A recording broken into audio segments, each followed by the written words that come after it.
Hello and welcome to the Amherst Conservation Commission of June 11th, 2025. The time is 7:02. We have all members present except Alex and Laura. We have staff present, Aaron and Dave Zomick. We've got a big meeting tonight, so I'm gonna just skip right over the chair's report and hand it to Dave for director's report. Sure, very quickly.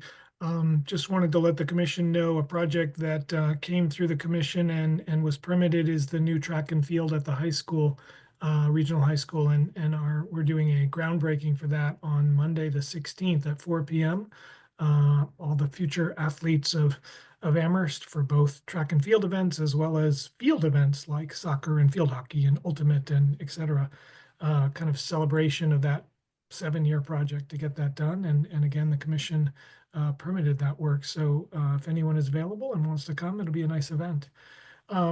We're continuing to do Puffer's Pond testing as required by the state. And lo and behold, bacteria levels were down dramatically from a week ago. So we are giving folks the green light that bacteria levels are low and Puffers is swimmable. We are testing there as normal weekly, and then we've instituted kind of a more robust testing, adding a few sites around the pond, and then we are also going to be testing less frequently, but upstream in the Cushman Brook to see if we can get to the bottom of what is happening there with water quality. What else is going on? Our sign project for conservation areas and recreation areas continues to plug along. We've been working quietly with our designer, and I would imagine in 3 to 5 weeks, when one of your meetings this summer, we'll come back to the commission and daylight some of our progress. But we're making a lot of progress with signs for conservation areas, for trails, for kiosks and maps, etc. So this was all funded by CPA dollars. So that's moving along. We are bringing on a limited summer staff this year, given funding levels, and you'll see them out on the trails, keeping trails open, trailheads, working at Puffer's Pond, etc. We're also working on supporting the community gardens. I've been working with our sustainability director, Stephanie Ciccarello, on cisterns for the gardens, as well as some shade tents for people. It gets very hot, particularly at Fort River Farm, as some of you may know if you garden there. And so we're just trying to support the 60 or so farmers that we have there, residents who are gardening at Fort River Farm. So you'll see some progress made on those types of things. We're also gearing up during July and the first part of August will be kind of a focused time to repair trails, particularly at Hickory Ridge. The ADA trail there took kind of a beating with all this flooding and overtopping from the Fort River. So we'll be getting out there and just modest repairs, rolling, bringing in hard pack to fix some of the erosional issues out at that trail. And again, we're hoping to have a ribbon cutting on that trail in the fall. So those are the quick updates around town. Happy to take any questions. I know it's really quick, but I want to be respectful of your very full agenda tonight. Thanks, Dave. Any questions from commissioners? Okay. Seeing none and having 10 more minutes, Erin, can we get through sewer line repair emergency certification at 38 Greenleaves? Yes. So there's an emergency certification that was issued over the last couple of weeks. There was a sinkhole that was reported at the Greenleaves property, and the report came into me. I passed it off to Jason Skeels at the DPW, and it turned out to be a pretty serious issue. So there's a bunch of details about that in your meeting packets. But yeah, it was an emergency sewer repair, so we did go ahead and issue an emergency certification. And so what we'd be looking for tonight is basically just a ratification of that emergency certification. Thanks, Erin. Bruce?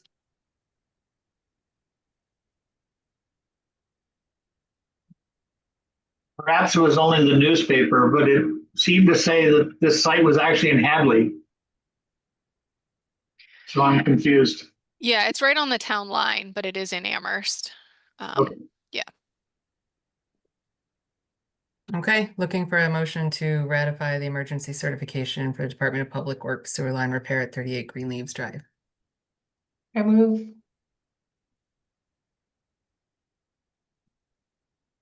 I'll second. Moved by Rachel, Jason on the second. Rachel, Aye. Jason, Aye.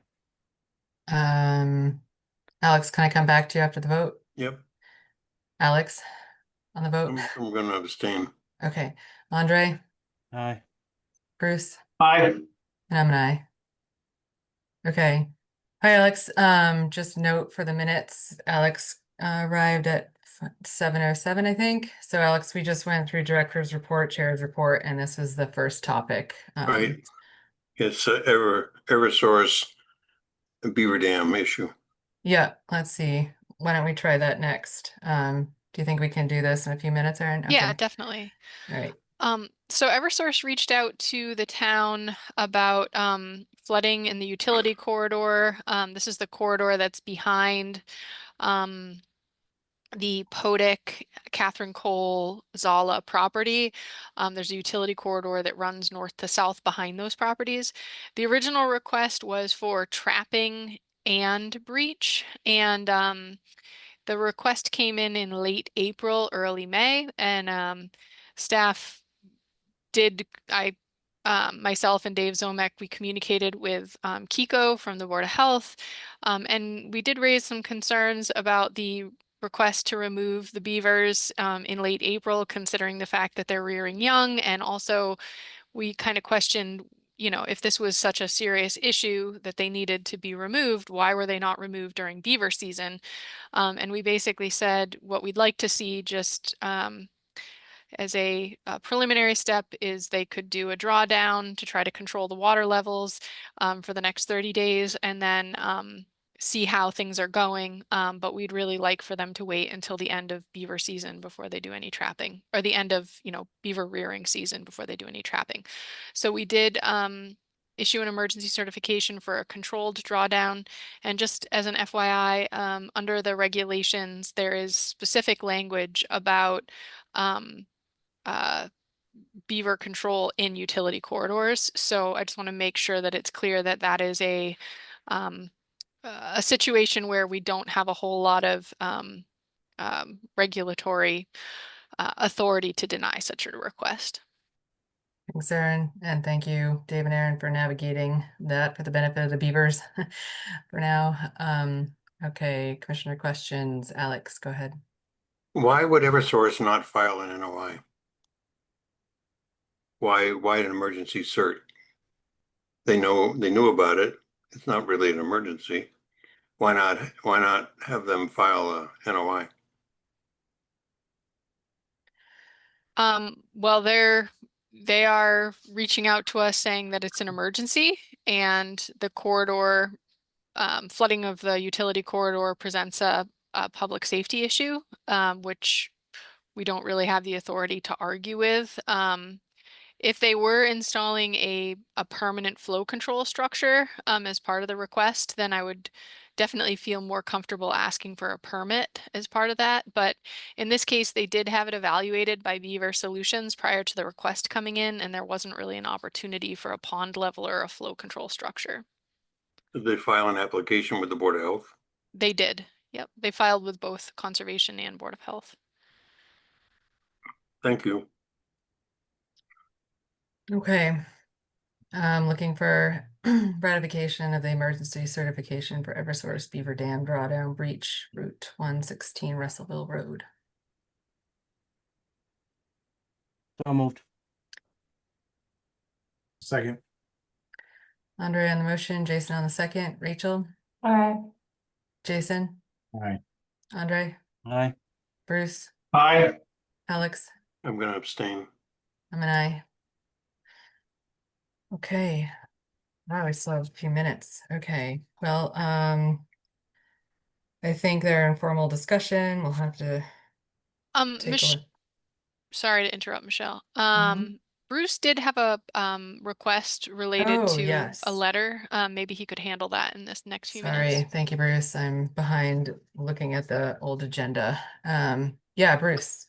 So everybody received Bruce's communications, I think, via email, but I'll give Bruce the floor to introduce the topic. It says sharing is not turned on.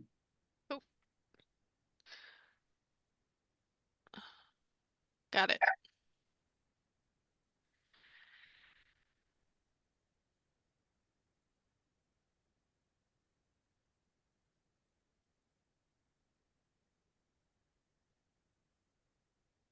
So we received or maybe I received a request from the chair of the Pelham Planning Board asking for our support of the House Resolution 1042 and the Senate Resolution 546. This bill has to do with giving more support for our neighbors, Gooseberry, Pelham, and Belchertown, in the context of their effort to get more understanding from the state legislature about the Quabbin Reservoir. And I drafted a letter based on information sent to us by Senator Comerford. And let's see if I can make it big enough you can read it and small enough. Okay, that's all of it. And so if you could just read it very quickly and tell me whether you have any concerns about Michelle sending this in on our behalf. It's due Friday. So it's a little outside regulatory arena, I guess, but per Quabbin. So, yep, Andre, go ahead. Yeah, I've read it already and completely agree. Thanks, Andre. Bruce, just look, I can't see the entire letter here, but is it me on behalf of the commissioners? I mean, if anybody We wants could restate it so that it was clearer about that. yeah, I mean, if everybody is in favor of that, we could do that. I could put chair and then on behalf of the commission. Yeah, maybe I'll just take a show of hands if everybody is comfortable with that. Or just maybe speak up. I see Andre is good. Any other questions? Is that within Mindy Dom's district? No, she's Amherst. Okay. Amherst only? Yes, I believe that's true. Okay. I'm sorry, I don't remember who the House member is that's direct supporting this. Joe Comerford. That's the senator, but I was Oh, yeah. thinking the House bill, I don't know who the proposer is. Okay, so we could either have individual names on this or on behalf of the commission. So I don't want to overstep that. So you could communicate now or later with Bruce about whether you want your name on it. Is anybody wanting more information before being in support of this? I'm On happy with paper. on behalf of. Okay. Rachel and Jason? I support this letter. Yes, Okay. I'm good with it. Okay, great. So Bruce, maybe you could expand it to be on behalf of the Amherst Conservation Commission. Then I'll send it to you and Aaron to get it sent in by email on time. Great. Thank you, Bruce, for organizing that and for bringing it to our attention. Okay. Other business done. All right, so our first hearing is a notice of intent for Wendell Wetland Services on behalf of Taylor Davis Landscaping Company Incorporated for maintenance and repair of a stormwater management system and wetland restoration and removal of material from wetland at 71 Pomeroy Lane, map 19D, lots 12. Proposed work is within bordering vegetated wetland and buffer zone. Are we having any presentations tonight? I understand we're continuing this.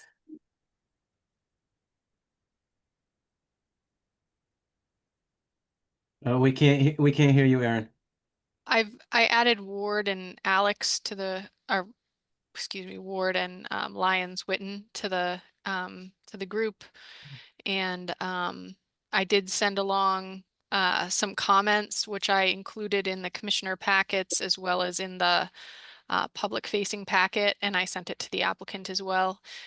Primarily some requests for some pretty minor revisions, I would say, to the draft plan, and primarily the operation and maintenance plan, and some clarifications to some of the plan details.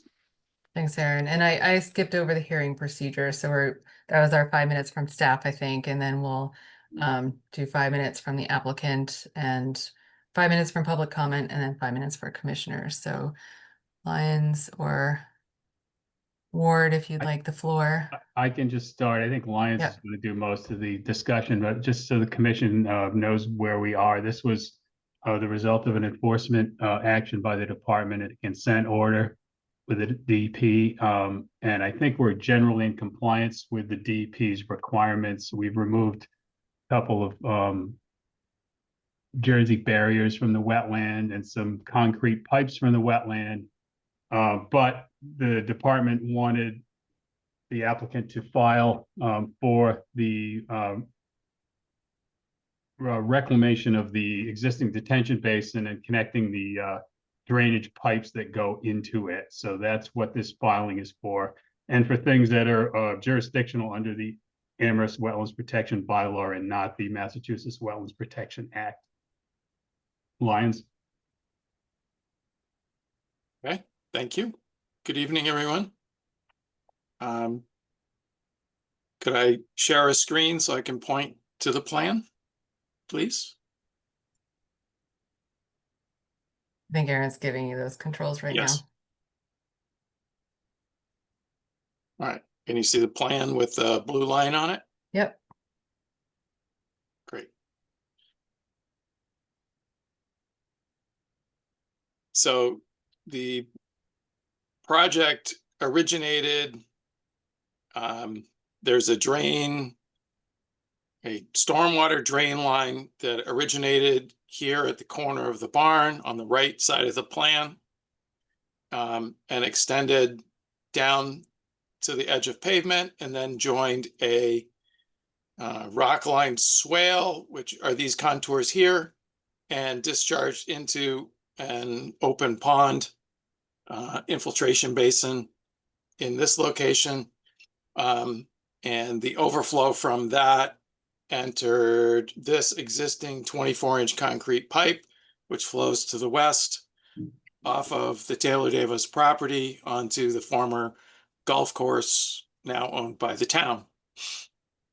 The pipe was clogged, and Taylor decided to replace the pipe. He did not get a permit. He did not file for a permit. He just decided to replace the pipe. He got partway through, he replaced it from the barn to this new manhole structure. And then had an unfortunate release of diesel fuel behind the barn, which did not make it to the wetland, but needed to be dealt with. It was brought to DEP's attention. DEP said, what's going on? And that sort of brings us to the enforcement action by DEP and where we are today. The structure still exists, but at the time of the discovery, DEP very specifically said, cease and desist, don't do a thing. And so nothing was done. I did convince them that a steel plate could be put over this structure so that it wasn't a safety hazard. They did allow that, but nothing else has been done. So the drain line from this location out to the pond really doesn't exist anymore. It's in pieces and it's clogged still because it was going to be replaced.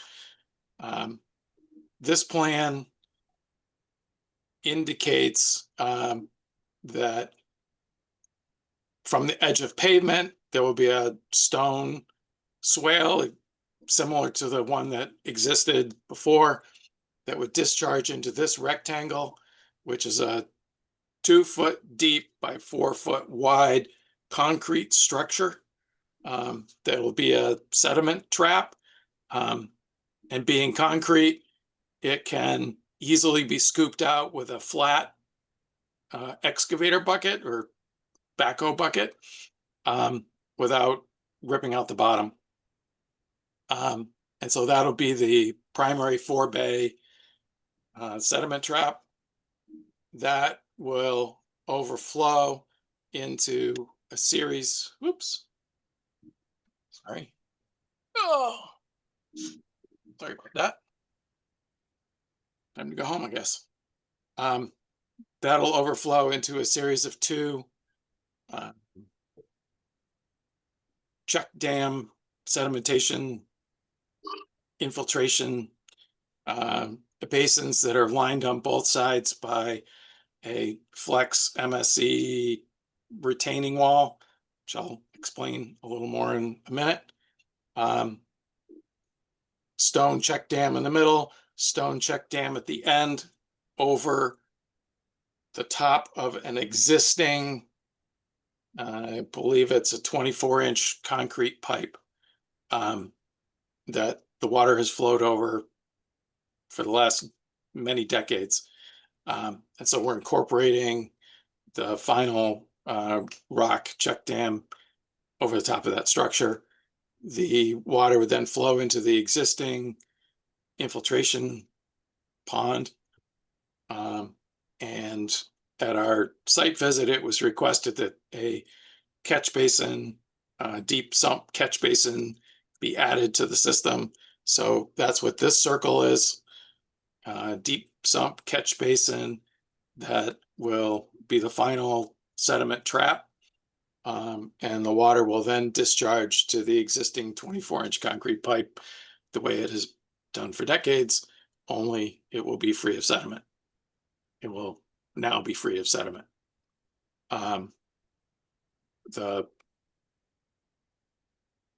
The sides of all of these structures, the north side and the south side of all of these structures, will be the flex MSE retaining wall. It's a bag system where the bags are alternated like stacking bricks, and they're filled with compost. They have spiky plates between them so that they stay in place. They don't shift, and they can be planted. And then, so the idea with this system is that the sediment trap would get cleaned on a very regular basis, because most of the Taylor Davis yard is gravel. So gravel will continue to, sand and gravel will continue to head in this direction, but most of it will be caught in the sediment trap and can be cleaned out easily when the 2 intermediate structures with the stone check dam fill up with some sediment. Those can also be excavated carefully and the sediment removed, and the deep sump catch basin can be serviced with a vacuum truck to clean out all the sediment in it on a regular basis. And our intent, there were a number of comments from Erin in her memo this morning regarding the operation and maintenance plan and how you'd like to see it. And we're certainly willing to revise that to align with the commission's vision for how this should be. Thanks, Lion. And I understand there are a couple of labeling confusion between the two. Yeah, I think there'll probably be some. We'll straighten that out. Okay, thank you. Yeah, so I think there's going to be some offline communication with Erin's memo needed. Understood. So I'm going to take public comment. Please raise your hand if you have a comment on this NOI.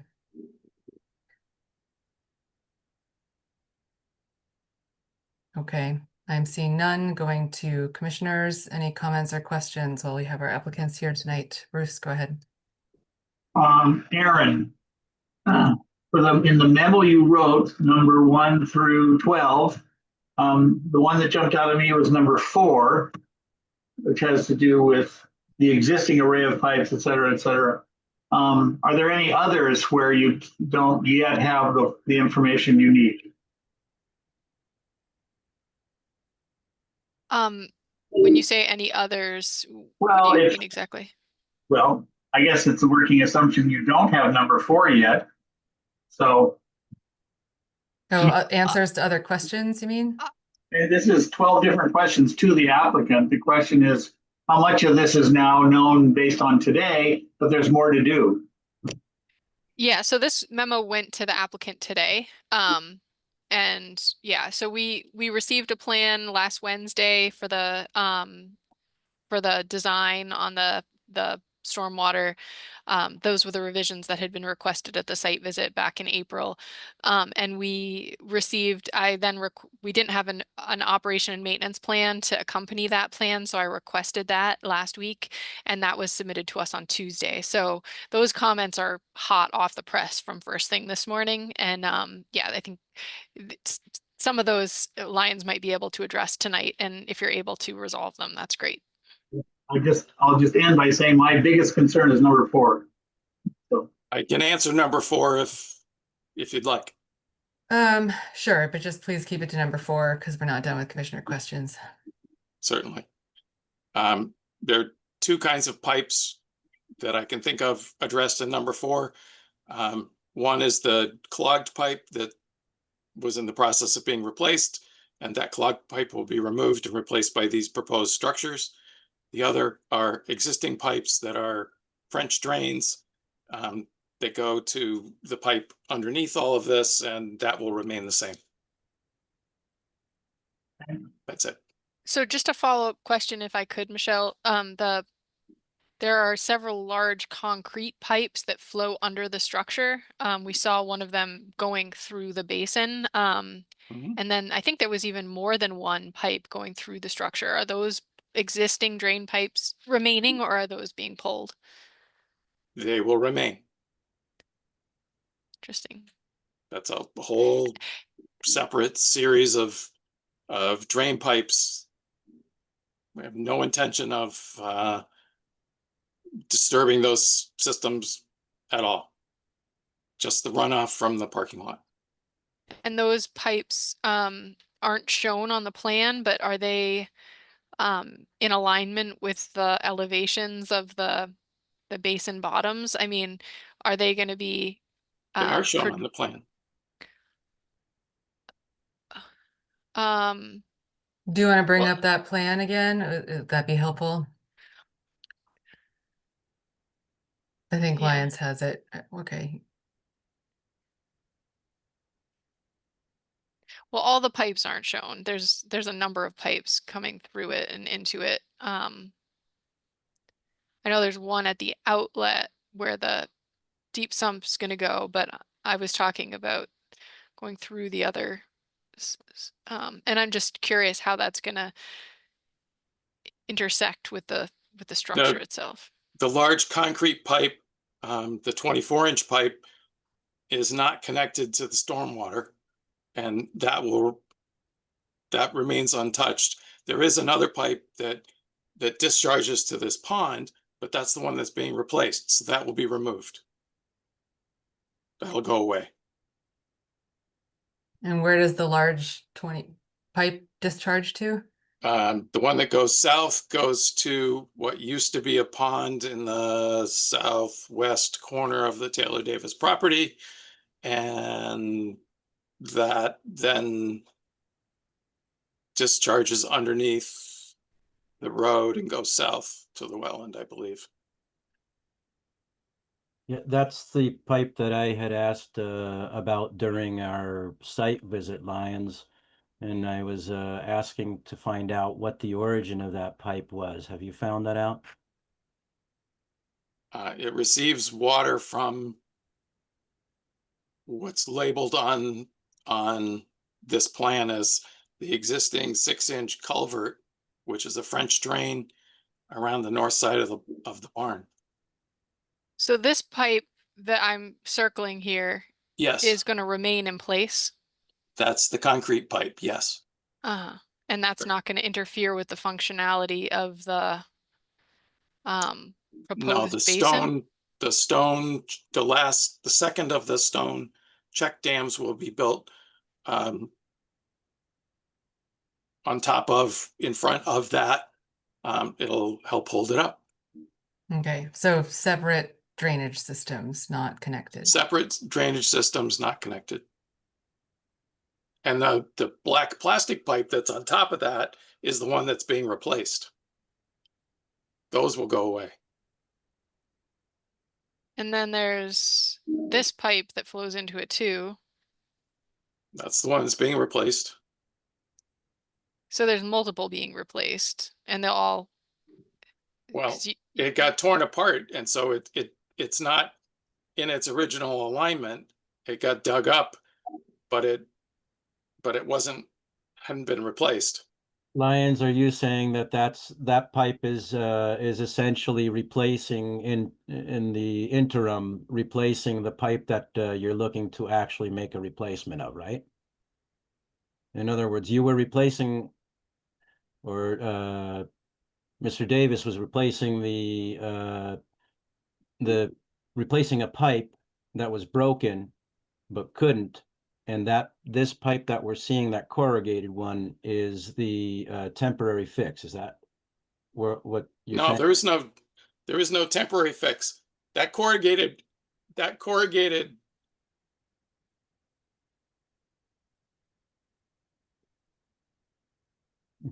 corrugated pipe is the one with the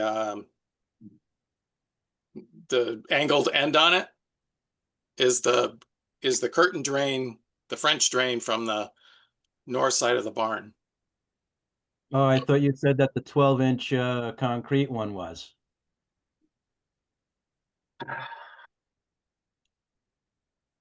I believe it's that corrugated pipe. The other one is a separate drain pipe. I cannot tell you where that one comes from. I have to ask Taylor. Yeah, okay. That's what I'll I have to ask Taylor. So I guess But- my confusion comes that there's like 3 to 5 pipes There's- draining into it, and are they going to be consolidated into one inlet, I guess? Like The one how on the is- left in this photograph, I believe, is the one that's clogged. That's half in that one, the one that's half in the picture. And one of your earlier pictures shows a pipe that sticks up in the air. If you go back, that one, I believe those two were connected at one point, but they aren't anymore. Because that's a pipe that was being replaced. And you're saying all of these pipes are shown on the existing plan set that you submitted to us? The one that's being replaced is shown between the two manholes. Even though it didn't go into the second manhole, it's drawn to the second manhole. It goes there and discharges to the pond. Or it did, doesn't anymore. So that straight line, the straight line that goes through the 146 low contours is the existing pipe that's clogged, that's sticking up in the air in your photographs, that will be replaced by this new system of surface catch basins. Would be Okay. I just didn't see these pipes shown on the plan or any indication of how they're going to get to this sort of inlet point. It seems like some of them are coming in over here, some are coming in over here. One of them's coming in here. So I just trying to figure out, I think the idea is to get them all to come in through the entry point so that they all receive the same treatment. Is that, or are they gonna, various pipes gonna poke into this system in various locations?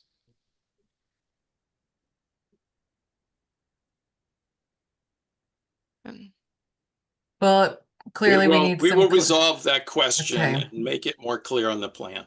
Thank you. Okay, Yeah, wonderful. there's several drainage That's- systems and knowing the source and That's the best I can do yeah. tonight. is Okay, what we Alex, saw. go ahead. I notice this is slated to be continued in the dialogue between Aaron and Lyons. What they have presented to us isn't particularly clear.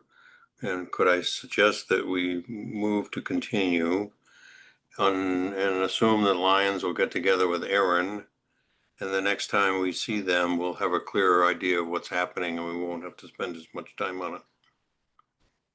Yeah, does anybody have any further questions while we have Lyons here with us tonight so that we can get all the clarification we're seeking for the next meeting? Okay, I'm seeing none. If you want to go forward with that motion, Alex. Yeah, I move to continue the public hearing for DEP number 089-0751 to June 25, 2025 at 7:30 PM. Second, Motion by Alex, Bruce on the second. Andre, Aye. Alex, Aye. Rachel, Aye. Jason, Aye. and I'm an aye. Did I get everyone? Oh, Bruce, you're an aye. Okay, got everyone. Yep. Okay, thank you, Lyons and Ward. We'll see you next you. time. Good night. Okay. Next up, Aaron, I'll let you bring folks in. Amended notice of intent for Pure Sky requesting installation of battery energy storage system within auxiliary electrical service and culvert replacement. Proposed work includes work in the bordering land subject to flooding, riverfront area, bank, land under water bodies, and waterway and buffer zone at 191 West Pomeroy Lane, map 19D, lot 10. Hello, Tom. Do you guys have Is- an engineer with you tonight? I'm looking for, there's a lot of people in the audience. No, Matthew Moyne was unavailable tonight. Okay. Okay. Hello, He did Lawrence. respond to your staff questions, though. Okay, so we're gonna do 5 minutes from staff, from Aaron, 5 minutes from the applicant, 5 minutes for public comment, and then 5 minutes for commissioners. So Aaron, please give us an update. Yeah, so I issued some comments, questions to Lawrence earlier today. I know Lawrence submitted some responses, which I forwarded around to the commission. I don't want to take more time than necessary. I think folks can have a look at that and get a sense of what my comments were, and I'll just yield back for other discussion. Sure, thanks, Aaron. And I'm just gonna note ahead of time that I believe we still do not have sign off from Natural Heritage. Is that right, as of tonight? That's correct. Okay, thanks. Okay, Tom, Lawrence. Sure. For the record, Tom Reedy, attorney with Bacon Wilson out of Amherst, here on behalf of Fort River Solar. So we were here a couple of weeks ago. We talked about 3 different things: trenching of the auxiliary electrical service, battery energy storage, and then culvert replacement. At that time, we didn't have a culvert plan, which we do this evening. I'll just go in that order. Trenching, there was no changes from what we had proposed a couple of weeks ago. Battery energy storage, the discussion last time was about external secondary containment. And so, as you know, there's primary containment with the way that the Centipede system is designed. And then there's, I'd call it integrated secondary containment, where there's a lip at the base that can store, I think, 98% of any of the gel electrolyte that's in each of the battery energy units. But there was a discussion about external secondary containment, which we provided some more details on the specs relative to the geomembrane and the size and volume that can exist within that external secondary containment. Last time we talked about a couple of different methods, and we've, after from some further discussion, resolved to do and to have a geomembrane and then the containment with a valve, instead of having a different sort of membrane that would just is more suitable to gasoline applications. That's not here. So we've got a good geomembrane and then a valve system that we would be using for the containment. I can share my screen in a minute. Culvert, I'll talk about in a moment. One of the things with the battery energy storage is we've been trying to get, frankly, Misty Ann to opine for quite a while. Last couple of weeks, Lawrence has probably called her every day, a few times a day, sent emails. We're hoping for an approval this evening with the battery energy storage. Lawrence had looked back and saw that their battery energy storage seemed like it was approved by Misty Ann originally, including the containment. It was part of the plans that they looked at.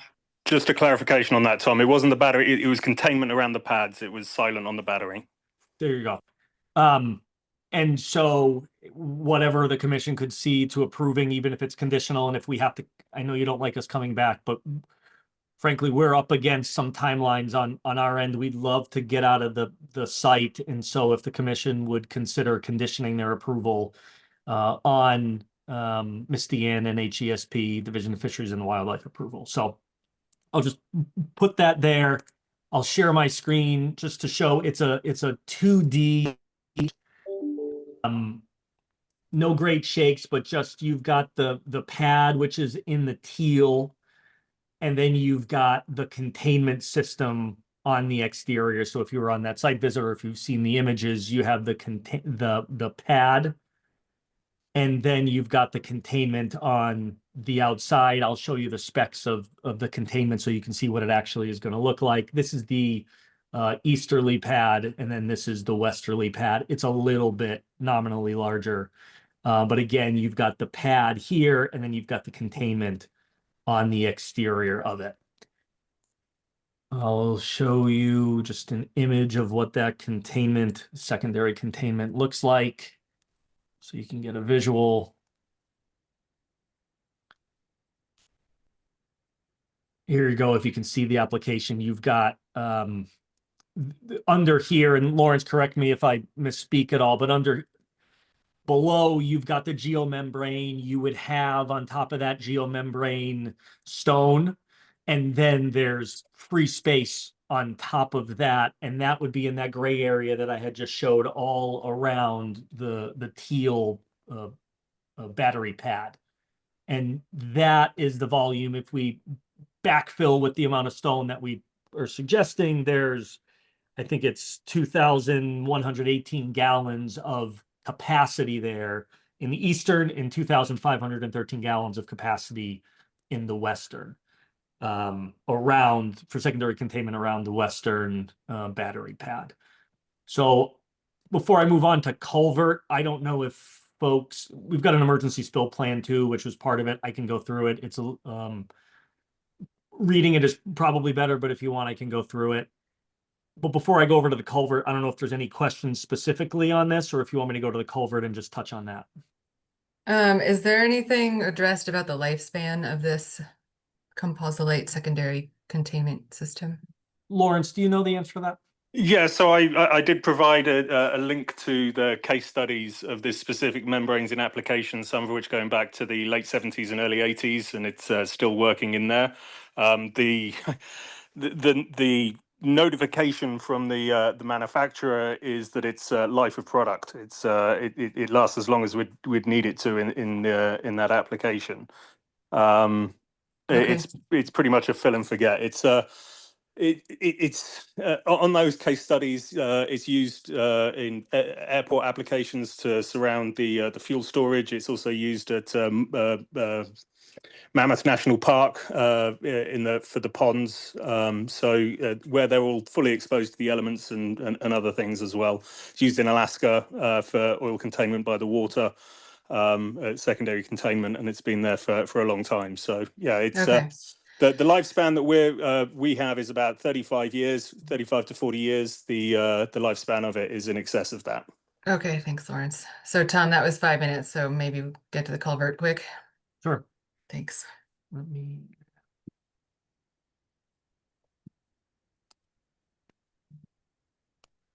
Okay. So after the last meeting, Lawrence actually trudged around, took some existing conditions photographs. So on your screen, you'll see it was a 60-inch pipe. I think there's a 24-inch that was placed inside it. So this is southerly and then northerly. You can just see this kind of state of repair that it's in. And so what we're proposing is a 60-inch culvert replacement in that same area where the existing culvert is. So high level, we've got notes on here, site slope stabilization is necessary, minimizing impact, et cetera. But we're looking to replace the 60-inch with a 60-inch. Thanks, Tom. Okay, public comment, please raise your hand.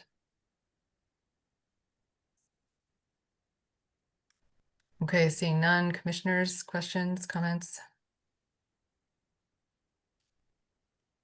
Rachel. Yeah, thanks for the additional information, and I'm glad to hear that you're looking at the material that might be spilling over in that worst case scenario, and if the geomembrane is compatible. I'm a little bit nervous that this is coming so late in the day to not really have time to really dig into it and look at it.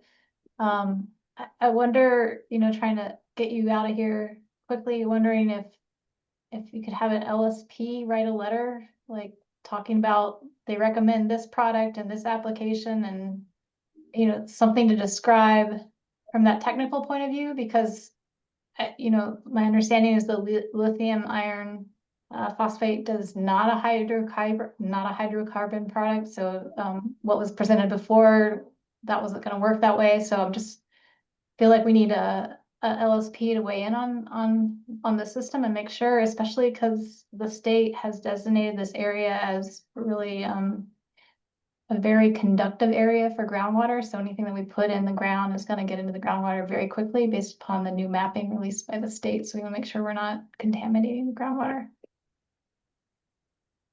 Thanks, Rachel. Lawrence, can you speak to that? Yeah, so the original or the other option, which we've since abandoned, which was the barrier boom system and the HDPE liner, was more related to hydrocarbons, as sort of discussed, that the hydrocarbons that would be present in the event of a fire and any leaching out or anything like that would have some impact. The woven fabric would filter out the non-soluble gels. So in speaking with the manufacturers of the containment, they've suggested this Siemens XR5 specifically because it is designed for a much wider chemical application than the HDPE system. It is used for containment of chemicals, including acids and things like that. What we have is organic acids in the lithium iron phosphate. And I'd just refer you back to the where it's been used, which is in a lot of federal facilities. And as I said, Mammoth National Park, where it's been used to deal with the to treat wastewater and hold wastewater before it goes out, specifically to protect groundwater and wildlife and that kind of stuff from the cave system that's down there. Thanks, Lawrence. I do support what Rachel has requested so that it's specifically could be applied to this application. Who is the LSP? I didn't know who. Licensed LSP site professional. Yeah, I don't see an issue with that. Yep. If you'd want to Okay. condition it on us getting that, we'd happy to provide that. Great, thank you. Yep, Okay. acknowledging we are not chemists, but would like a sign off on that. Any other questions about batteries or other things? Oh, Alex? Yeah, on the fire pillows that will be installed. Now that Powen has filed bankruptcy, I assume they would not be the ones to install the pillows. Would Pure Sky install them? Who is that tricky, installing those things, or can anybody do it? It's not tricky. Anybody can do it. It's basically a pillow that gets put into the chase in the top part that reacts to the fire to expand and prevent any propagation between the segments. It is literally just a pillow that you put up in there. Obviously, the Powen bankruptcy has been an unfortunate timing. What we have done is we spent a lot of the last couple of weeks working on succession planning. So the Powin subcontracted the commissioning of the projects. We have going to be using the same subcontractor with to do the commissioning side of things. So there's no difference to if Powin were doing it. We've also identified a remote operations center that can provide the same level of monitoring that Powin does. But at the moment, Powin is going for the remote operations center to continue. And we're just going through the process of how that looks, and ensuring the same level of services. But the representations that we've made to the fire department in terms of emergency response and monitoring, we will be at or above that level moving forward with either Powin or with the alternative contractor. Yeah, it's almost going to be the alternative contractor since Powin is essentially not existent anymore. As just said, the remote operations center is being pushed as and reorganized to be as a going concern. Powin's sale pipeline obviously was severely impacted by the tariffs on China, which is where a lot of the battery cells come from, and the current spending bill going through Congress impacting ITC. So it's basically removed their sales pipeline, but the Lawrence, RSC I'm gonna rein you back into our purview. I will shut up right now. Yeah. Thanks. I do have a question about the stream crossing. So 60-inch pipe, that's an interesting observation, and thank you for tromping through those wetlands. So maybe this is a question for Aaron and you, but how does the proposed culvert replacement level up with the current stream crossing guidelines, standards? Yeah, I mean, I asked some questions about particularly whether the existing culvert is adequately sized. So I didn't get I haven't looked at anything that Lawrence responded to me today with in terms of that. So I don't know. I know we don't have an engineer here, but maybe Lawrence or Tom could speak to the sizing of that culvert and how that was determined. Yeah, I mean the culvert is I think when I measured it, the exposed area was 48 inches. So it could be slightly buried from where I was, so which is why he's gone with the 60-inch, but it is very much an in-kind replacement. And obviously the current culvert there is collapsed and has nowhere near the same capacity as we're proposing to put in, with minimal issues there. Okay. So the response from the engineer was that sizing was determined based on the measurements taken in the field to confirm existing culvert diameter. Okay, so not necessarily site conditions. So it's an in-kind. I know several commissioners were on that site visit. Any questions about that culvert replacement? The stream crossing. Rachel? Yeah, I'm just curious, pragmatically, does NHESP weigh in on the culvert replacement at all in terms of wildlife passage and things like that? So typically. Yeah, they're going to be weighing in on all of the changes that are Okay. associated with this. Yep. In one of the conversations I did have with Ms. Deanne, she did say that if the CONCOM wanted to prioritize water over wildlife traffic, she'd be okay with that. But if you weren't, then fine with that. They'll make the assumption on that. And then likewise, does DEP weigh in on it at all? Because that has happened on other projects where DEP has had some strong ideas about culverts. Yeah, so because this is an amendment and it's I think a second amendment at this point to the original order of conditions, I doubt that DEP spent much time looking at it or reviewing it. And I wouldn't expect that they would. So it's really kind of on the commission to make the call.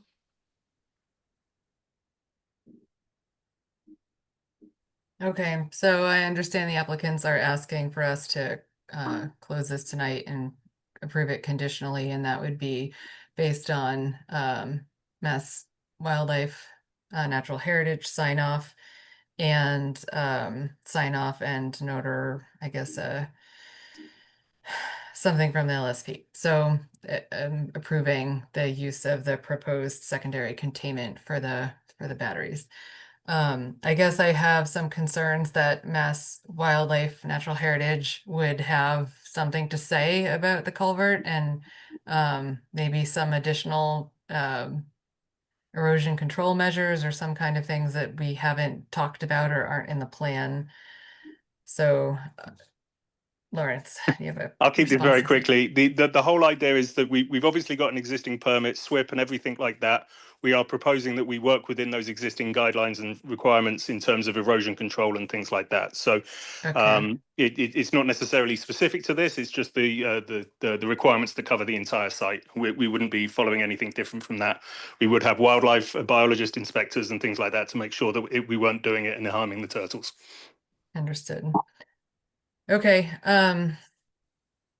there are some pending questions from Aaron. So Aaron, is there anything that you gives you great pause before I see you, Andre, that you want to get addressed tonight before I ask commissioners if they're willing to move forward? Well, I don't have an order of conditions drafted. I understand the applicant is under a tight timeline, and I'm very sympathetic to that. I just feel like we have, it feels like we don't have everything that we need right now, particularly under the regs, having Misty Ann's approval. And I would want to have all of the plans referenced and documents referenced in our order. So I feel a little like it's putting the cart before the horse to approve tonight. And again, I appreciate the time sensitive nature and obviously want this project to get completed. It's just challenging considering our constraints with missing details. Yeah, okay. Thanks. Andre? I might be jumping the gun here, but I'm not ready to approve something right now. I'm ready to kick it to the next to when they're ready, to when everything's ready so that we can approve it all at once. Okay, do you want to move forward with the motion or I can take hands? I'll let me bring it up here real quick. Could I just ask one question? If the, I don't know if this is it, but if the culvert is giving folks pause, could we carve that off? Like if folks are okay, even conditionally with the secondary containment based upon, NHESP, et cetera, but we carve off the culvert? NHESP has already approved containment around the pads, so Right. this isn't a new one for them. The culvert is obviously the other one. So yeah. And we're happy to take it slower with the culvert if you need additional information. So just something, just whether we withdraw that portion of it and then come back. That's the only last suggestion I have. Yeah, I mean, I mean, I am pretty hung up on getting confirmation that the secondary containment is suitable for the battery storage. So I don't like splitting personally the culvert and that because this is there's been many amendments and I'd like to move forward all at once. So it's not the culvert for me, but I'm, interested in hearing other commissioner opinions. Bruce? I'd like to see everything consolidated into one vote. Okay, so I think there's 3 of us having voiced that. Anybody else? Rachel? I'm gonna play devil's advocate. I don't have any issues with the trenching, I don't think. I don't know if anybody else does, but that's a piece that I would be okay moving forward, the auxiliary trenching. For the containment unit or the No, the culvert? no, wasn't it the electric line trenching? at Okay, the so another split. You're trying to find a way for them to be able to move forward tonight? Yeah. Okay. Just for so- that piece. The other 2 I have questions about. Yeah, it's the approval of the battery storage that's the key thing for us. The trenching and the culvert is secondary. yeah, there's not really a way for us to approve this piecemeal with an open hearing.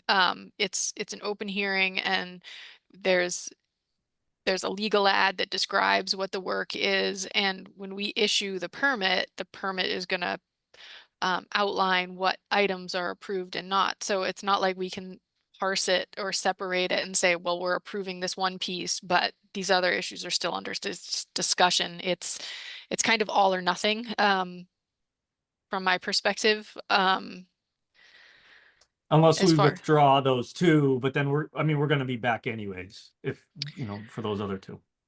Yeah, I mean, I don't really see much benefit. Our next meeting is in 2 weeks. I think we could get everything resolved and, have an order drafted. And frankly, I don't have conditions drafted anyways. So even if we closed the hearing tonight, we wouldn't be able to issue with conditions tonight. We could close the hearing, but we wouldn't have conditions drafted to issue an order. Darn, Andre?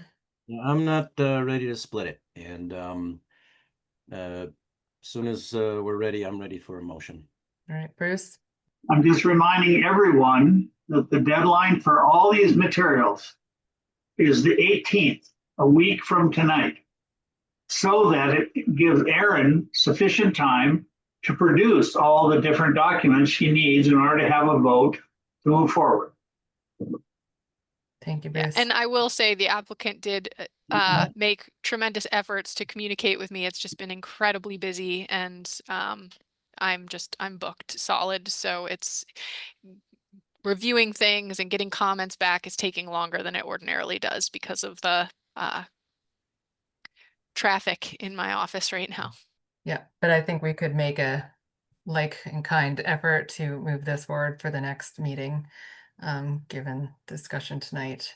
Could I just Okay. ask, Madam Chair, so we know LSP letter, Yeah, SD and sign off, yeah. and anything with the culvert, just so we have everything you need? Well, if you've already addressed Aaron's memo of questions, which I think those came in very late, so I haven't seen it. Unless there's anything further that hasn't been addressed on that memo, I would say, yes, that's the checklist that we're providing tonight. Thank you. And specifically the LSP would say, be specific to the battery potential contaminants, just very specific, please. Okay, anybody else? Last questions? Okay. Andre, go for it. Move to continue the public hearing for DEP number 089-0728 to June 25th, 2025 at 7:35 p.m. Second. Andre on the motion, Jason on the second. Rachel, Aye. Jason, Aye. Andre, Aye. Alex, Aye. Bruce, Aye. I'm an aye. Thank All you. right, thank you, Tom and Lawrence. We'll see you later.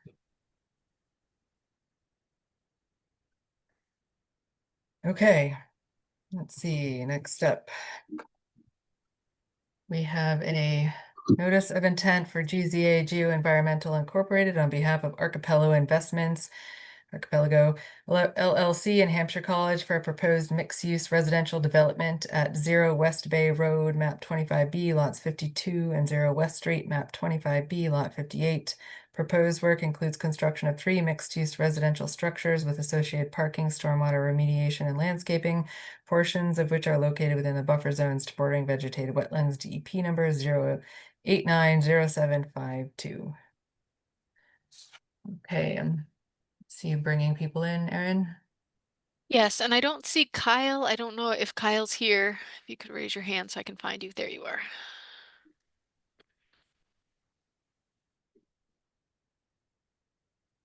And if there's anyone else who's joining from this project, I've got Mark and Kyle. If you could raise your Welcome, hand. Mark and Kyle.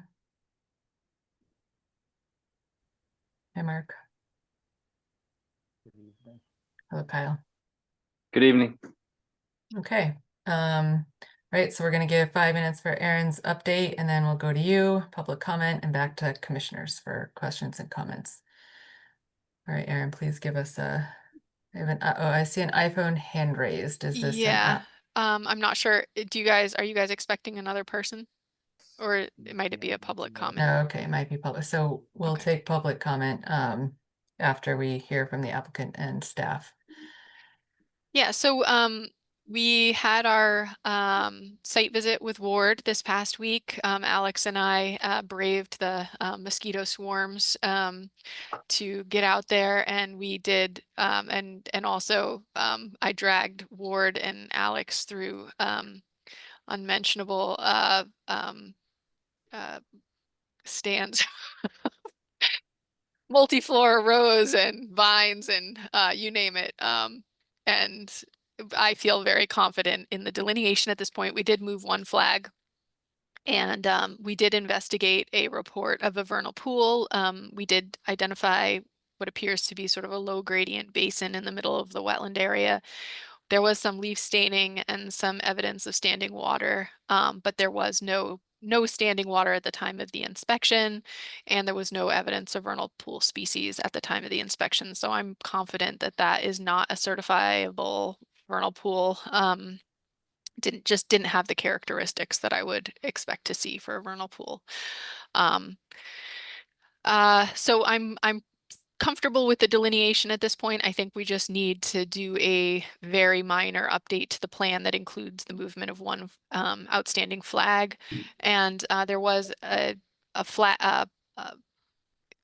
plan revision that was submitted that I think the commission should take a look at and give some discussion to.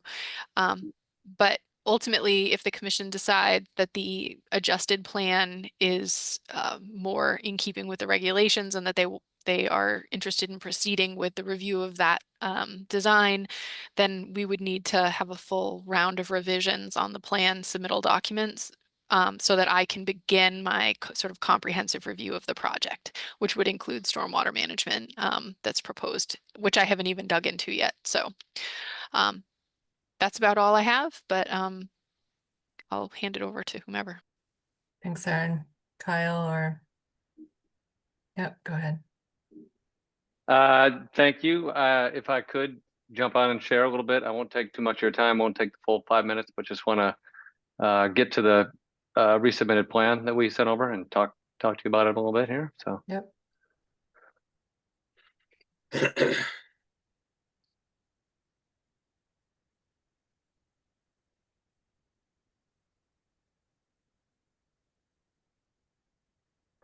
Can everybody see my screen? Yep. So this is Ward Smith after the meeting with Aaron and Commission on site. So there's some revision on the on the east side and some clarification on the west side, but fairly straightforward as it was prior. We have, I have a frozen computer here. Please hold, sorry.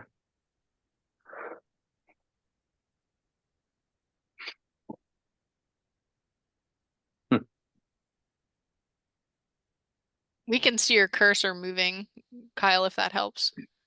Yep, sorry, it's got the color balloon of death here, and it's not. Let me try to stop this here. Sorry, guys. Were you gonna throw out the new plan, Kyle? Yes, I was. Sorry, Mark. I just couldn't get to it, and I had a. Apologies, guys. You got it. Thank you, Mark. And what I'd hoped to do was get to some of the previous slides that we had talked about, but this is a good spot. Thank you, Mark, for that. What we and I lost it. I don't know if it's still on there, Mark. Oh, there it is. Can everybody see Mark's screen now? Yes. We can, yep. Can you zoom out just a tad, Mark? Thank you.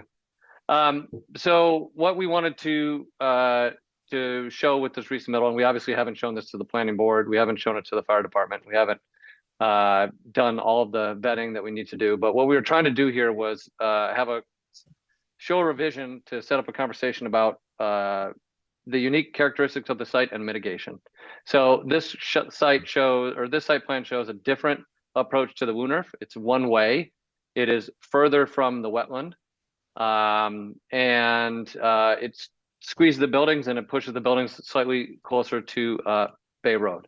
On the Lannon side, it shows we removed a bay of parking completely from the buffer. and pick those parking spaces up on the one-way portion of the Woonerf. What we had showed previously in the previous 5 exhibits that we forwarded for last meeting was the fact that the entire site is contaminated with lead arsenic soil. What we have proposed prior to this plan was removing all of the soil up to the fence line that Mass DEP is going to require us to install between the soil that's removed and the soil that's not removed. And that's approximately 71% of all the soil on site. We would like to remove as much lead arsenic contaminated soil as we possibly could with this redevelopment project. This proposal shows removing slightly less lead arsenic. Instead of going to the fence line, we're going to the tree line. And there were other proposals in those other exhibits that showed, you know, if we only removed lead arsenic soil to the 50-foot buffer line or the 100-foot buffer line. As I stated, we'd obviously like to remove as much lead arsenic soil as we possibly can. This also shows 2 different characteristics within the buffer. One is the blue area, one is the yellow area. In the blue area, we'd be removing lead arsenic soil, bringing in clean soil, and replanting. In the yellow area, we'd be removing lead arsenic soil, bringing in clean soil, and putting a road or a Woonerf on top of that. So one of the questions we have going forward is about the scale of the impact on the Woonerf, and the other is the what would count for mitigation and what would not. All of the things that we presented so far are beyond the 20%.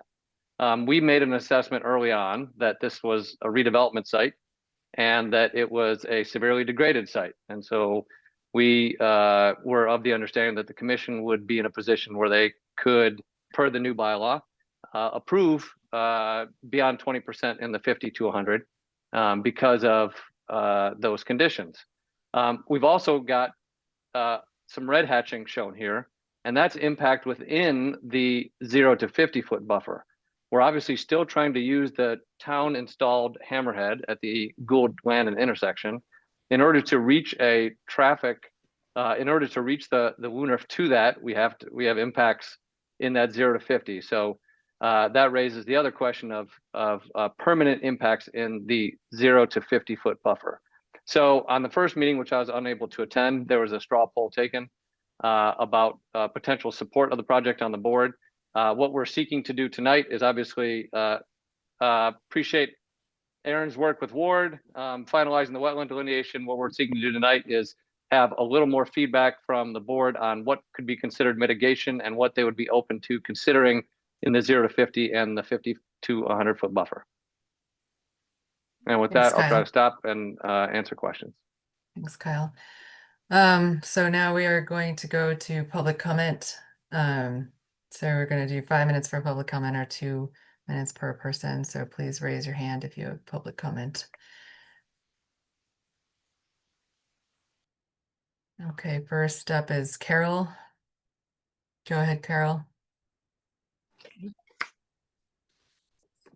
Hi, I'm Carol McNary. I've spoken here before. I live at 115 Spencer Drive at Applewood. Today I took a walk into the wetlands we're here to protect. They're lush and filled with life, and soon my sneakers were wet, but I didn't care. What I did care about was this. I thought that this is a fraught time for us as citizens who place trust in our government to uphold its laws and regulations. This is why I truly appreciate your work on the Conservation Commission. I have confidence that you will honor your charter and protect the wetlands threatened by the archipelago proposal.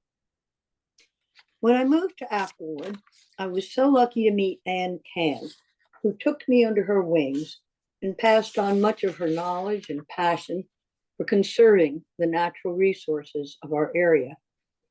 I imagine many of you know that she was among those working toward a plan known as Atkins Corners. Were Ann with us today, I believe she'd speak out and say that the plans you're asked to approve come nowhere close to that vision for our community. She was a conservationist of character, and I ask you to heed her wisdom and follow your rules. Thank you. Thank you, Carol. Also, I just have to say, I don't see how a Woonerf which is defined as a living street, a shared space, how that really applies to a one-way parking lot, which is what it looks like to me. Okay, Thanks. thanks. Kai Ping, Oh, hello. yep. My Go ahead. name is my name is Kaiping Yao, and I live in 88 Rambling Road, just steps away from the wetland buffer zone that is now being proposed for development. I want to express my deep concern about the long-term impact this construction could have, not only on our natural environment, but also on our safety, our property values, and the character of our community. Let's be clear, wetland buffer zones are there for a purpose. They are dynamic ecosystems that protect us and support the environment. These buffer zones filter the pollutants from the storm water before they reach the sensitive wetland ecosystems. They prevent flooding by absorbing excess rainwater. They support the wildlife. So by allowing construction in the buffer zone, we are removing a critical defense system that nature has put in place. We risk increased flooding in our neighborhood. We risk damage to our roads, basements, and the foundations. And we risk irreversible harm to a fragile ecosystem that cannot be replaced. And this is not just the environmental issue, it's a public safety and an economic issue too, because when the wetlands are compromised, insurance rates go up, home values go down, and the communities like ours are left to pay the price. I urge our planning board and decision makers to consider, is the short-term economic gain worth the long-term loss? Are we prepared to take on the cost of repairing flood damage that could have been prevented? Are we willing to let the Kai Ping, future can you, that generations- was 2 minutes, if you don't mind wrapping up, please, thanks. Okay, so just, let's say no to building in the wetland buffer zone and let protect the nature and also be wise for ourselves and for our children and next generations as well. Thank you. Thanks. Okay, Sherry.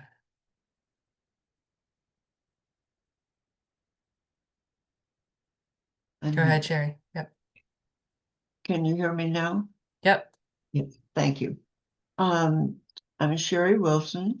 I live at 4 McIntosh Drive in Upper Orchard.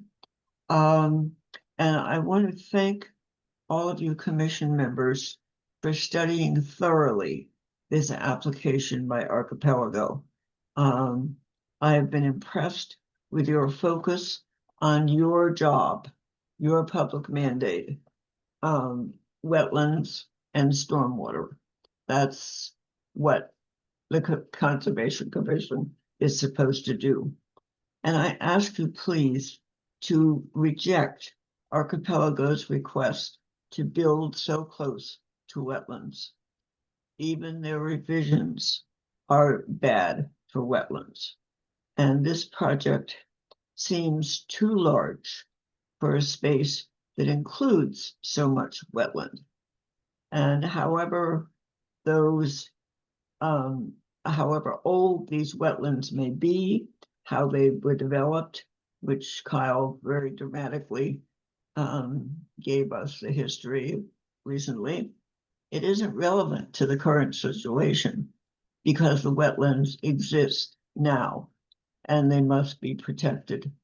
And it is the job of the Conservation Commission to protect the wetlands and to uphold the town laws.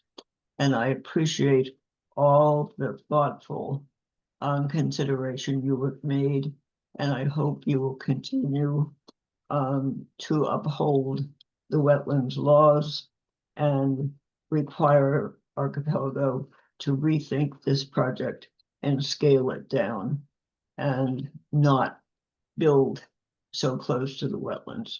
Thank you very much. Thank you, Sherry. Maria? You, Maria Kapicki, 65 Country Corners. The revised plan decreases the already inadequate number of residential parking spaces to 176, which is fewer than even the number of units, let alone the 262 bedrooms. My point here is that the new amount of paving shown is likely to increase if the scale of the overall project does not decrease. Eliminating the westernmost parking bay on the southeast parcel does decrease the encroachment into the wetlands. However, the extension of parking into the southern part of this parcel effectively eliminates any green space on this parcel and increases the amount of impervious surface there. Shifting one of the buildings and the parking lot / roadway slightly to the north in the northwest parcel is not enough to avoid impacting the 0 to 50 foot no work zone. The removal of soil, plants, and animals from 50% of this area will negatively impact the ecosystem and have unknown effects on pollution uptake. The proposed mitigation of plantings does not replace the lost wetlands. Impact to the 50 to 100 foot buffer zone is actually increased under the revised plan from 80 to 89% when the maximum allowed is 20%.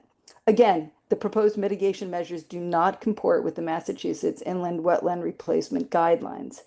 These guidelines also call for a detailed habitat evaluation when more than 5,000 square feet of BVW are affected, or when the installation of structures that prevent animal movement are planned. Both conditions apply to this project with well over 50,000 square feet affected and a chain link fence proposed. Notably, the plans to develop this area as a village center always anticipated that the wetlands would limit the size of the project. The Atkins Corner Working Group of 2002 stated that existing wetland systems dissect the site and will be a major constraint on the size, extent, and type of any new village center development. It seems to me that the sooner that this project bows to the realities of the site and the town's bylaws and is scaled back, the sooner a truly viable plan can get underway. Thank you very much. Thank you, Maria. I see EME.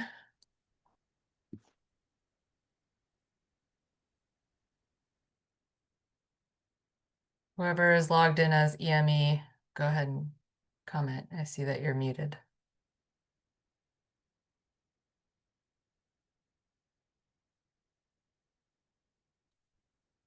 Hello? Yep, we can hear you. Okay, sorry.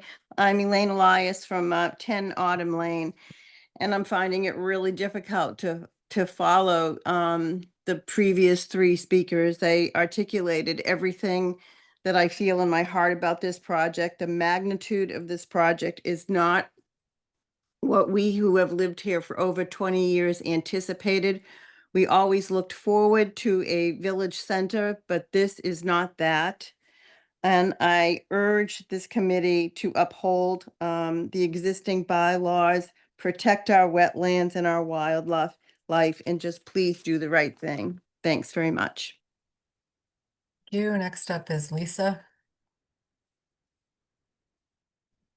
Hi, good evening. My name is Lisa Juris and I live at 22 McIntosh Drive. Everyone's articulated it well, but I really want to just express my continued concern that the revised site plan, which we've looked at very carefully, still doesn't respect the town's wetlands bylaw. The 0 to 50 foot no work zone remains violated, with at least half of that area already disturbed.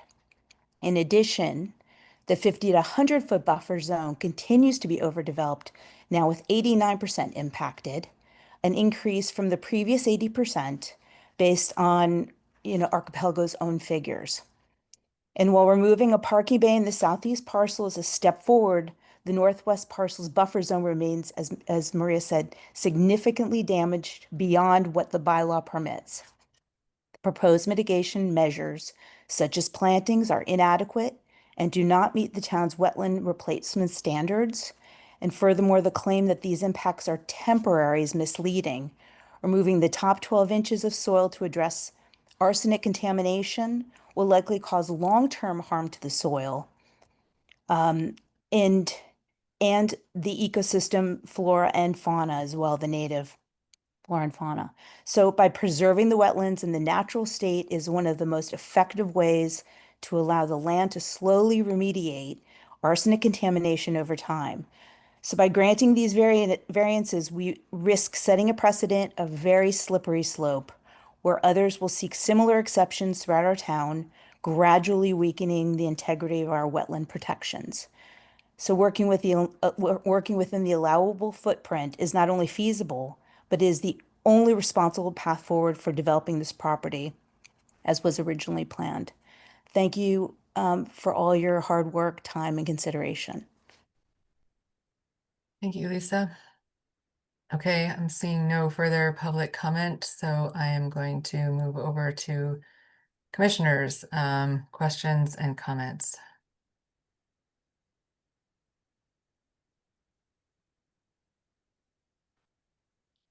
And I guess I'll just frame that tonight we want to answer Kyle's questions, which is to evaluate their proposal, which does include avoidance and minimization as we had requested. And he's asking if the proposed mitigation would suffice and what specifically we would be looking for mitigation.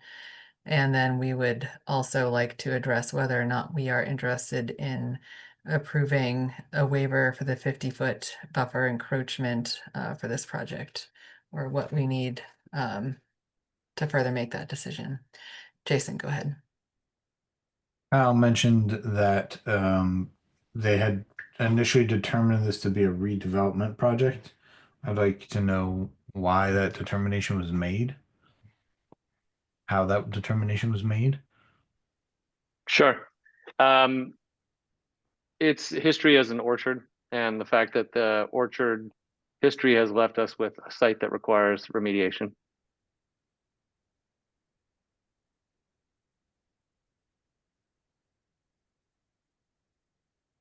So, and just under our regulations, Jason, under the Wetland Protection Act regs and our local bylaw, redevelopment would mean lack of topsoil. So it would mean there's no vegetation growing there. An example might be a foundation parking lot, abandoned dumping grounds, that type of thing. So under our regs, the definition might be different than definitions that Kyle's using.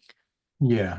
So if you were to come in and build this on part of the parking lot for Atkins Market, that would be redevelopment or an infill project somewhere in town. That's correct. Yeah, so I don't see this necessarily as a redevelopment project, which is why I asked. So thank you for that. And then my other question is, even, you know, we've talked about this before, and I believe that I understand it from the last time, but regardless of where a fence gets installed, a fence will need to be installed between any contaminated soil that's removed and known contaminated soil that's not removed. Is that correct? That's my understanding, correct. Okay. But that fence boundary only has to be up to the point where pedestrians and people will be accessing. The fence doesn't have to go throughout the whole site. It's wherever Kyle or whoever obtains the site cleans and removes the soil. Yeah, and the whole Woonerf area would be part of that. Correct? Well, I think one of the key issues, there's a lot of terms that come into play with this site. One of the key issues is just the removal of soil, right? Like if we would like to remove soil extensively in the 0 to 50 foot no work buffer. Removal of soil is an alteration per your bylaw. It's work. So in some ways, we'd like to alter 100% of the existing 0 to 50 foot buffer because we'd like to remove as much of that soil as possible that is contaminated with lead arsenic and replace it.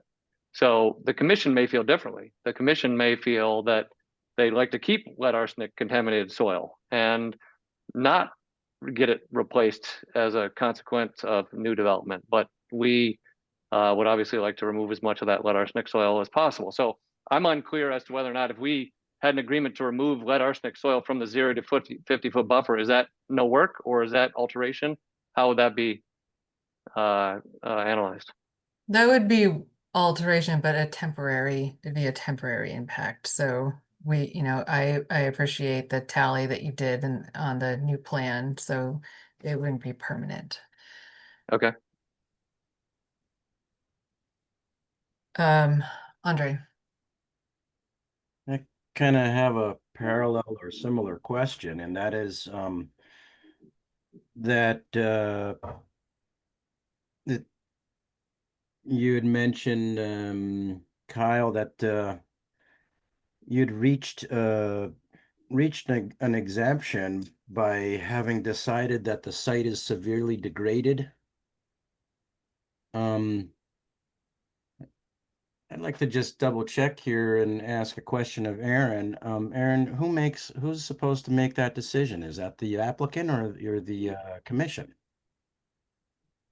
Yeah, I'm not sure what exemption is being referenced. I'm referencing buffer zone definition. So G in your bylaw under subsection 1C. So that's the language that allows for the commission that specifically states that there are going to be resource areas that require more than 20% due to conditions of redevelopment, urban infill, or being severely degraded. Our argument is that a site that is the Mass DEP requires you to remove all the soil on and build a fence would be a candidate for that. So Andre, to answer your question, that's the commission's decision to make that determination whether the site is severely degraded or not. Thank you for your answer. And so that's ours to determine. I just wanted to make that clear. And we'll need to be determining that ourselves. Yeah. And per our bylaws, we have discretion to make exceptions for the 50-foot or the 100, but regardless. Bruce?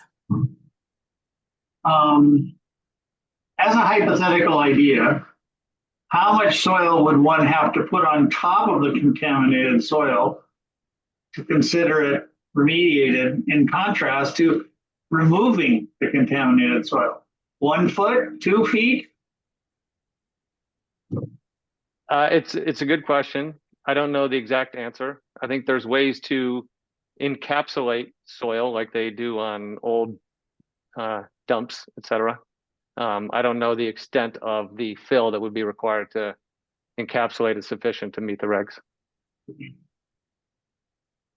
And if that could be under a building or not, or under roads or not, Bruce.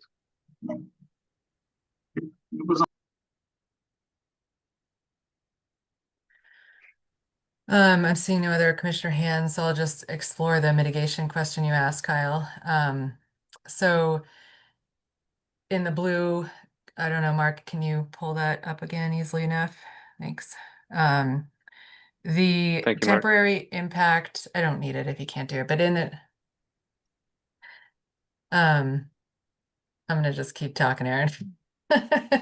In the temporary impact area, you're proposing replanting and also I get addition of topsoil and replanting. So I guess when we're talking about mitigation, we're talking about over the 20%. We're talking about within the 50-foot, but we're talking about over the 20%. And I'm thinking that your table doesn't quite do the math like that. So we're looking at the totals, but not what's over the 20% threshold. So whatever is over that 20% threshold is the square foot area that we'd be looking to mitigate for. And we don't always do it square foot to square foot, but that gives us a sense of how the extent to which we're looking for mitigation. I wouldn't consider the replacement of the temporary impact soil area as mitigation. That I think that's just part of the temporary impact area that you're going to have to do. Is that right? Or is that the area that you're proposing to do the additional topsoil removal for? Well, I think, a choice could be made to put a fence that is not as close to the wetland as we would like and remove less soil. And so then there wouldn't, in effect, be the mitigation because we would leave the lead arsenic soil there. Okay, so I think a big part of this. Does that make sense? I'm sorry if that makes sense. Yeah, so I think a big part of this is your interest and willingness to remove the soil as part of this development, and maybe whether or not we're considering that to be mitigation for the development. Yes. Yeah, that's an interesting question that we haven't really dealt with before, because it's unclear to me what the impacts, the continuing and current impacts are of having that lead arsenic there. Like, is it leaching into the wetlands? Is it having impacts, or is in situ kind of stabilized?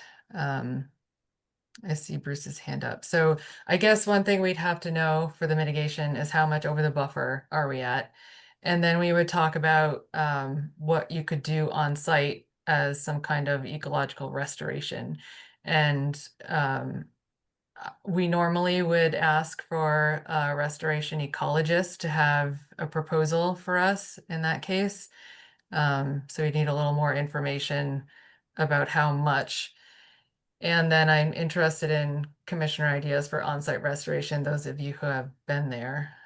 If on-site restoration isn't available to do to the extent that needs to happen above that 20%, then we would look at an in lieu fee for the project.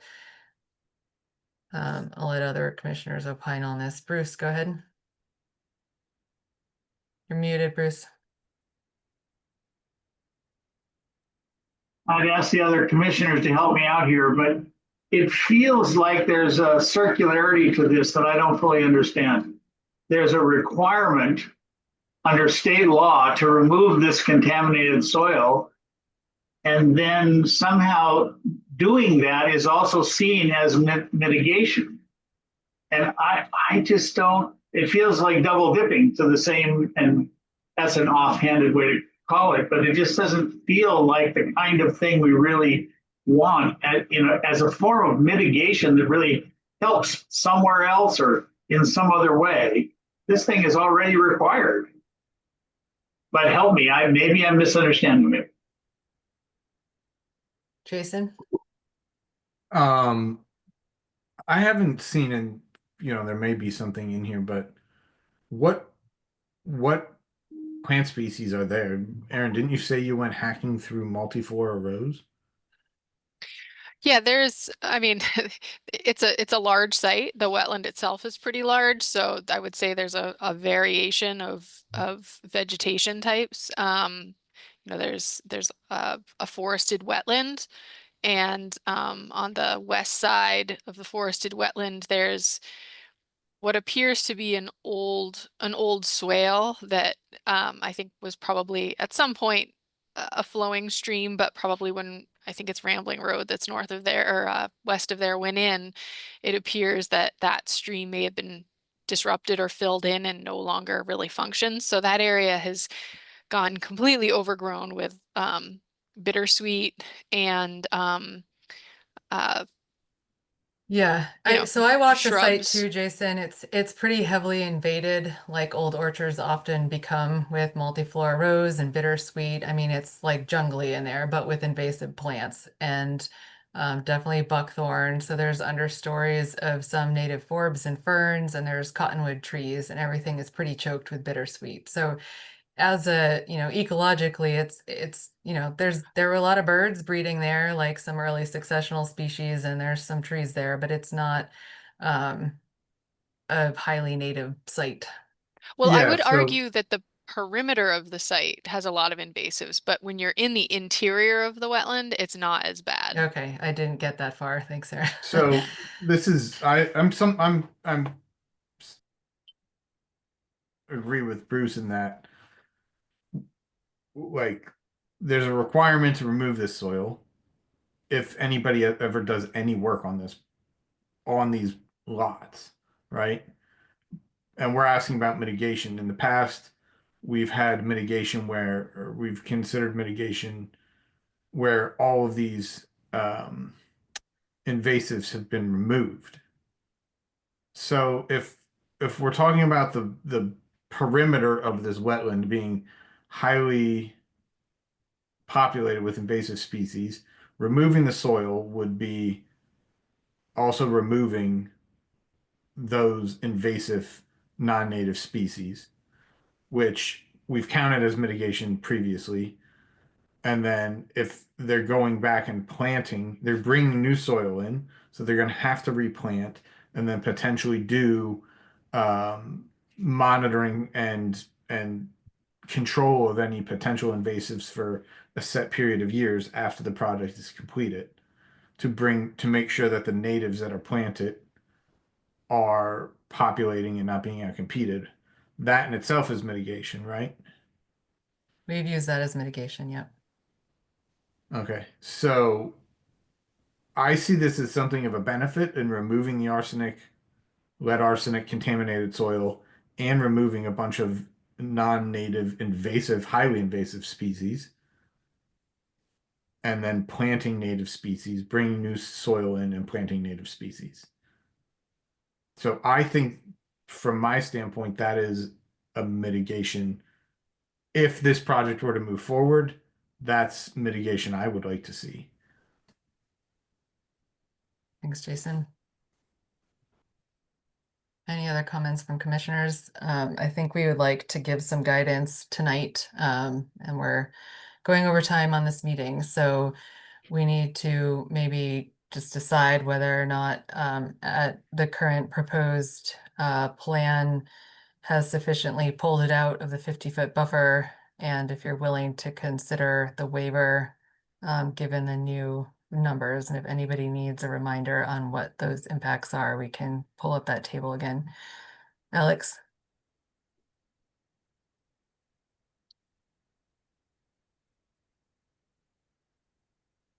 Thank you. I just wanted to express some concern about invading the 50-foot buffer. My concern is precedent. And want to think very carefully about what we would approve inside the 50-foot, even an inch. We have, I'm not going to name them, but we have things coming at us in the future that have wetlands galore. And we're going to have other projects with wetland issues. And the 50-foot buffer is near and dear to us. And I would not want to set precedent that we'd have to face down in a future project having to do with the 50-foot. With regard to, so how we talk about what happens inside the 50-foot, that has to be very careful. I'm not ready to do that tonight. With regard to the 100-foot, I still think that this project needs to avoid impacts as much as possible. And next step would be minimize. And I'm not sure that they have pulled it back enough to change my view of the project, which so far has been fairly dim with regard to the waivers they're looking for. That's all I'll say. Thanks, Alex.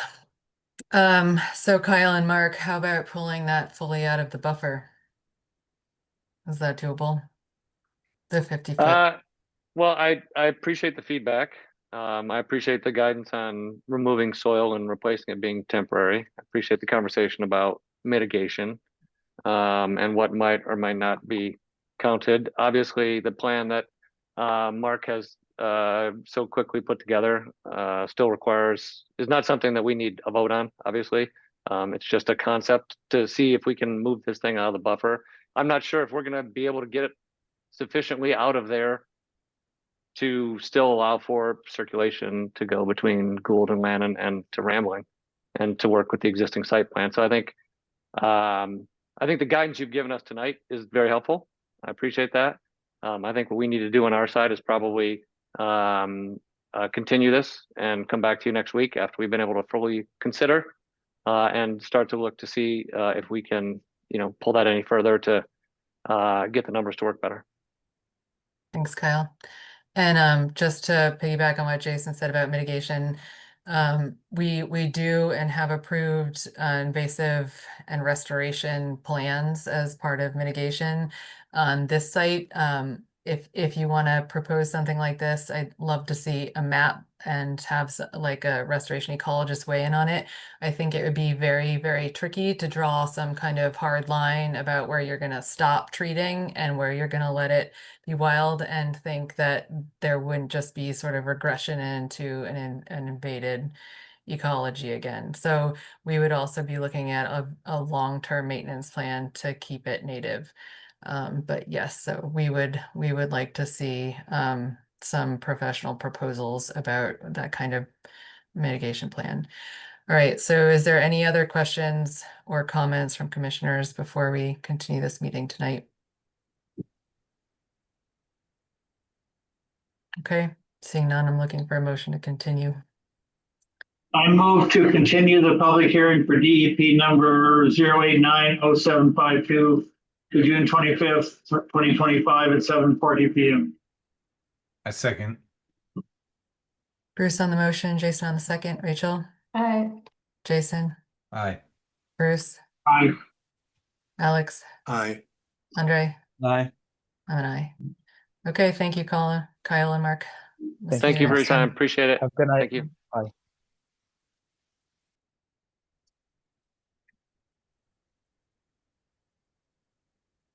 All right, this is Town of Amherst.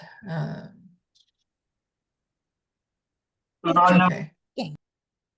Sorry, Bruce. Number 4. Yeah, this is a notice of intent for R. Levesque Associates on behalf of Lawrence Hanson for the reconstruction of a proposed two-family dwelling at 72 Curtis Place. Structures, stormwater, and parking are to be proposed to be located within buffer zones supporting vegetated wetland, DEP number 0890753, and this application has been withdrawn. No action required from us. Okay, hearing 5, I need to get my cheat sheet. Hold on.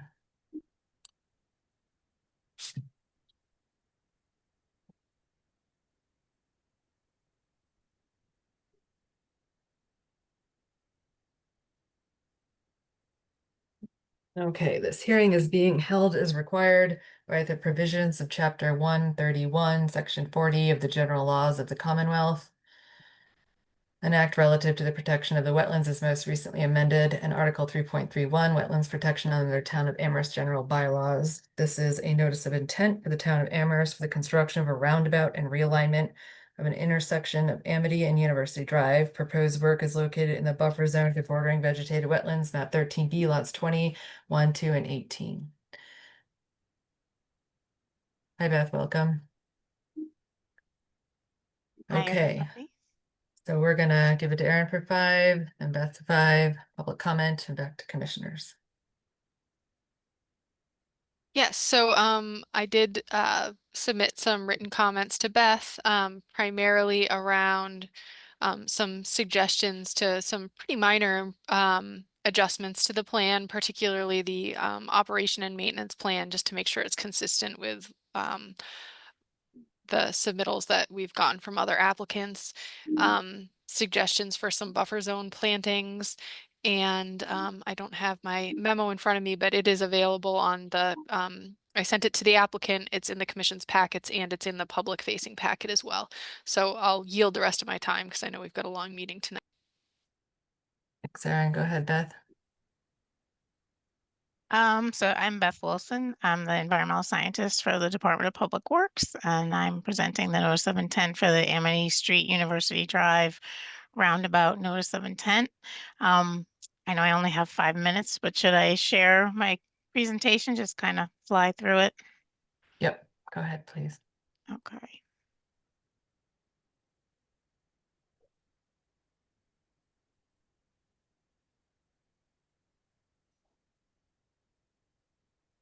All right, so this is a traffic project. So the intersection of Amity Street and U Drive currently is just a 4-way stop with lights. This is a picture of it here on the right. It also currently does have some multi-use paths that connect to some 3-foot wide sidewalks. And it has old deteriorating stormwater infrastructure currently. So the roundabout design is something the town's been working with both UMass and Barry Roberts, who came before you guys for his 5-story building, which is the southwest corner of the project. So it's sort of it's a project that I'm working on with different groups. It'll improve the goal of it is to improve traffic flow and safety.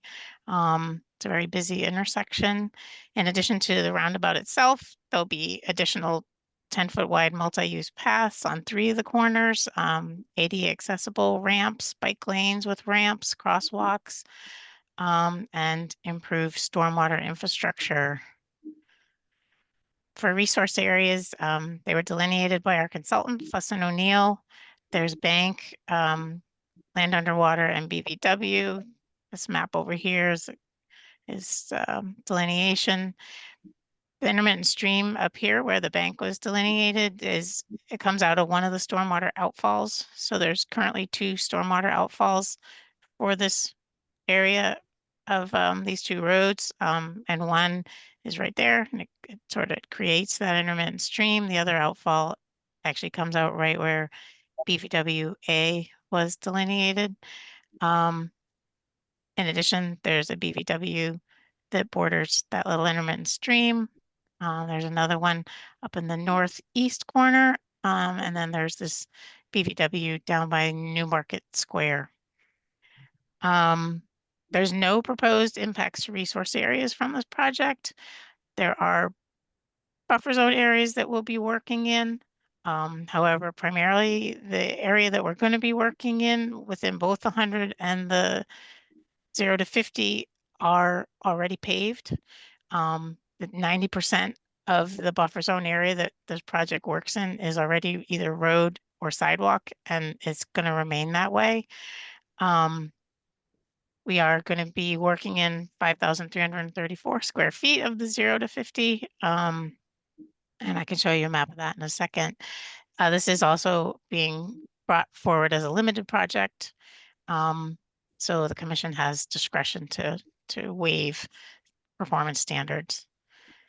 So this figure shows you where the buffer zones are and where we'll be working in the buffer zone.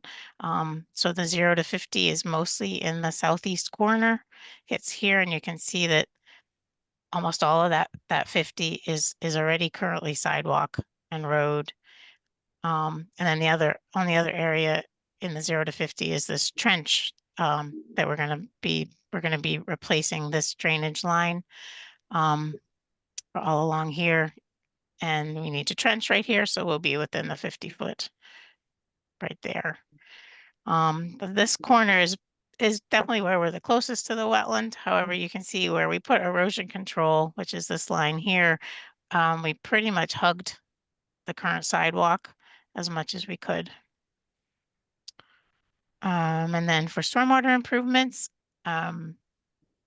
basically a lot of the stormwater infrastructure is going to be it's going to be upgraded. So there'll be some piping that's replaced, some new piping, catch basins, also many removed, some changed to manholes. The 2 outfalls are staying the same. These are pictures of the 2 outfall areas. And we will be putting in, so specifically 9 new catch basins with 4-foot sumps, 1 new storm scepter.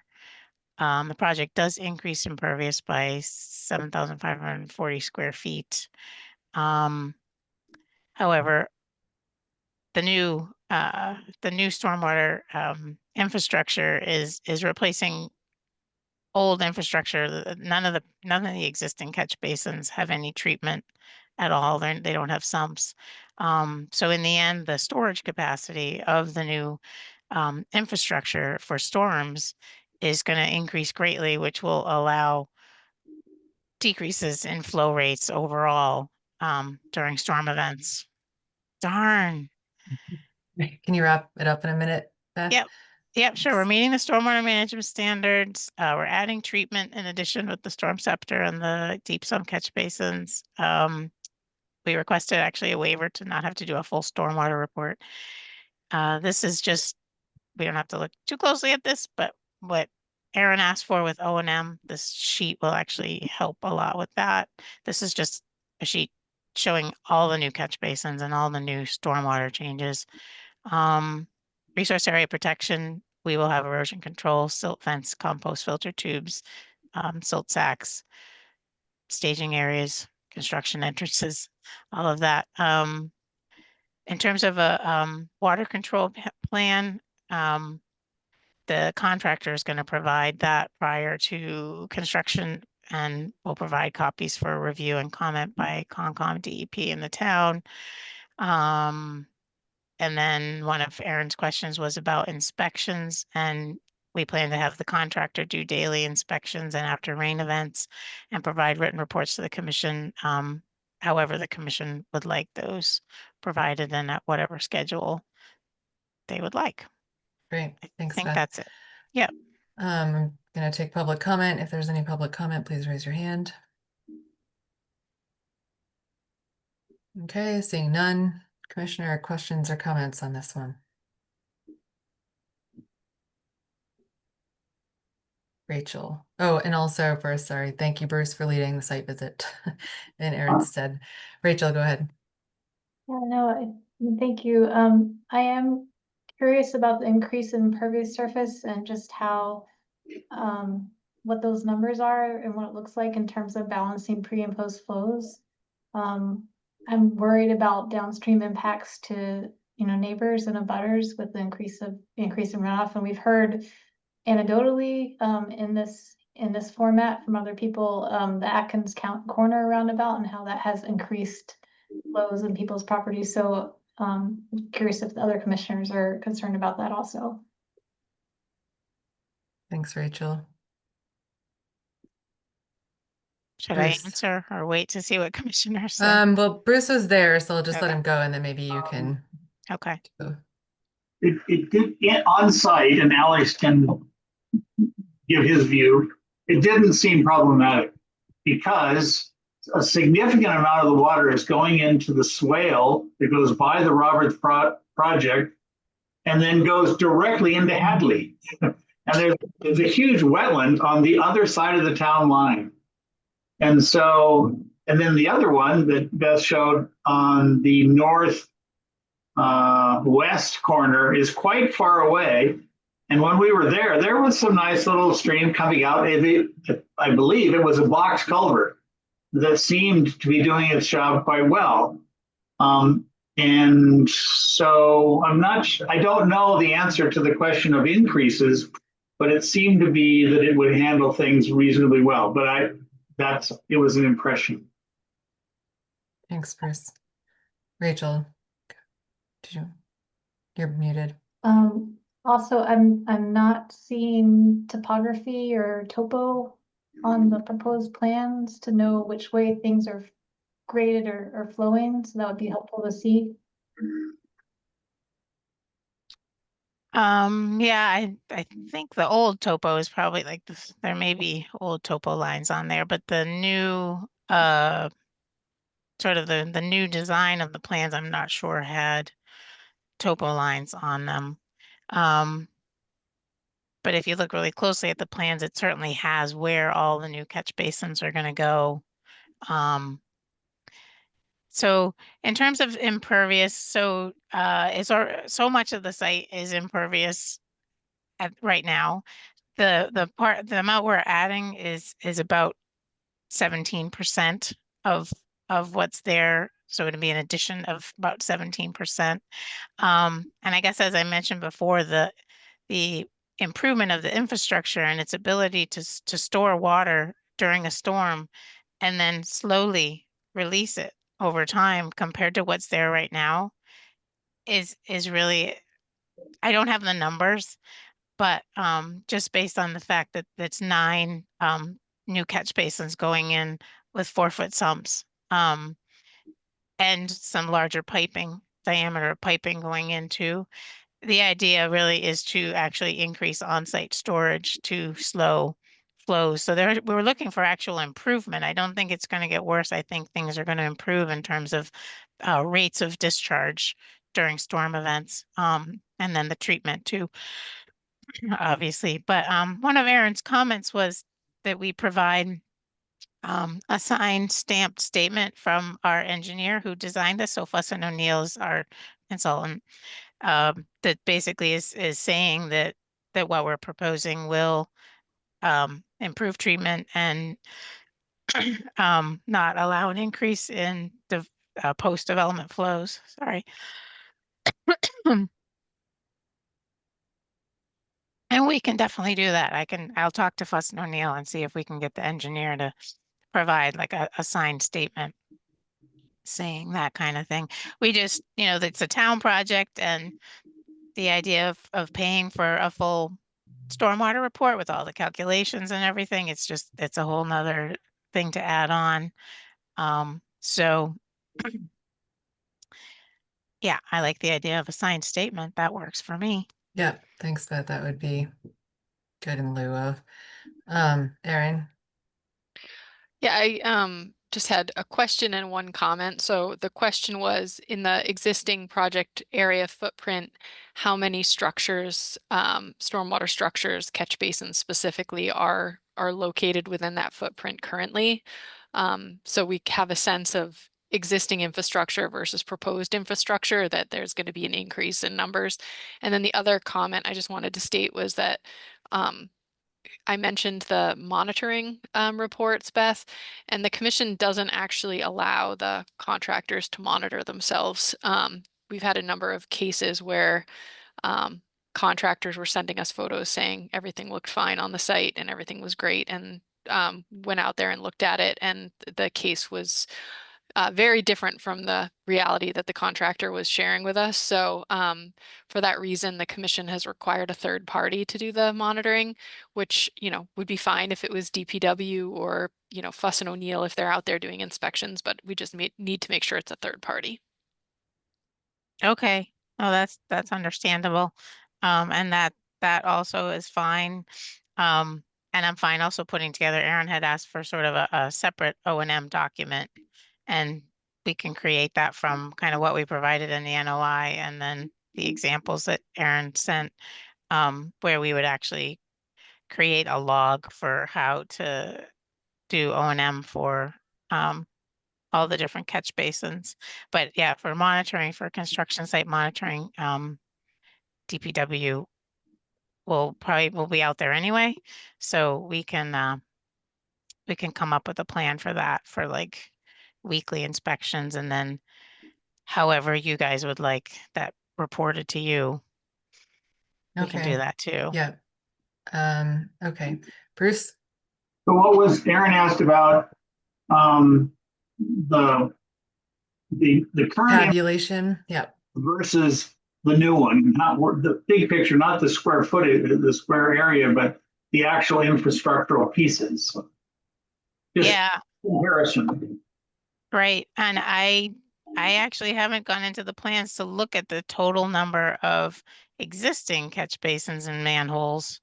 If you look at that sheet I was showing you, there's many catch basins that are being converted to manholes and vice versa, manholes that are being converted to catch basins, and then there's other catch basins being taken away. It's a whole mix, and again, I can calculate that all for you. Thank you, Beth. Definitely. So I'm going to propose that we close the public hearing tonight, but oh, I see you, Rachel, but provide any other questions to Beth that we would like, so that we can issue this next time. Rachel, go ahead. Yeah, Beth, if you're making revisions, I'd just really like to see a plan with proposed contours on it. That's how I read drainage. So that'd be great to have that included in the package. Okay. Can do. Thank you.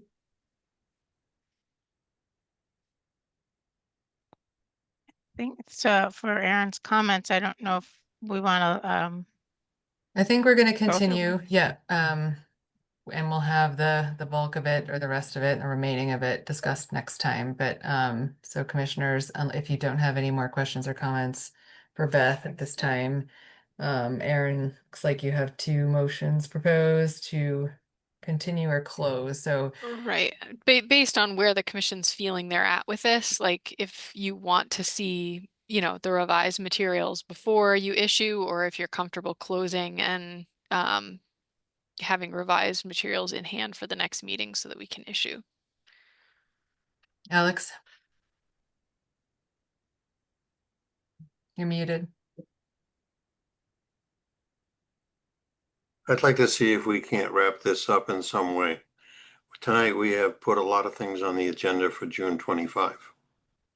And maybe we have an opportunity here to provide guidance to Beth and some conditions that she might work out with Aaron.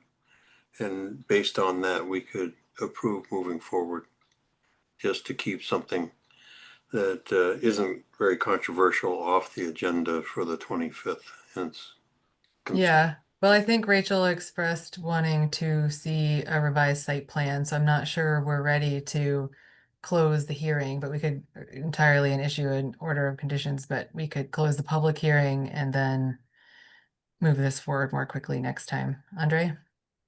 Yeah, I think you just took the words out of my mouth. Rachel requested some extra information that would allow her to make a decision, and I think that we should help honor that. Would you like to make a motion to that effect? I move to continue the public hearing for DEP number 0890-0755 to June 25th at 7:45.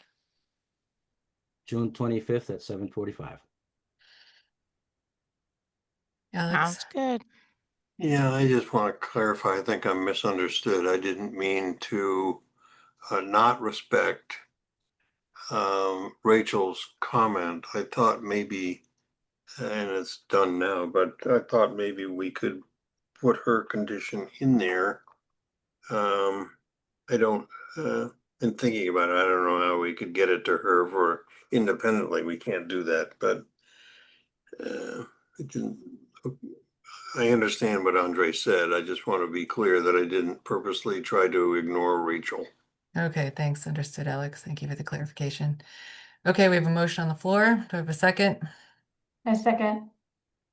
Andre on the motion, Rachel on the second. Rachel? Aye. Jason? Aye. Bruce? Aye. Alex? Aye. Andre? Aye. I'm an aye. Thank you, Beth. We'll see you Sure. next time. Have a good night. I think, are we doing the landfill now, Aaron? Oh, yeah. I'm sorry. Stick around, please. Okay. So we're going to have an informal discussion, Department of Public Works proposed landfill maintenance work. So hopefully everybody looked at the pictures and the map that we have on site. So I think we'll try and keep this fairly brief, but you're looking for guidance from the commission tonight.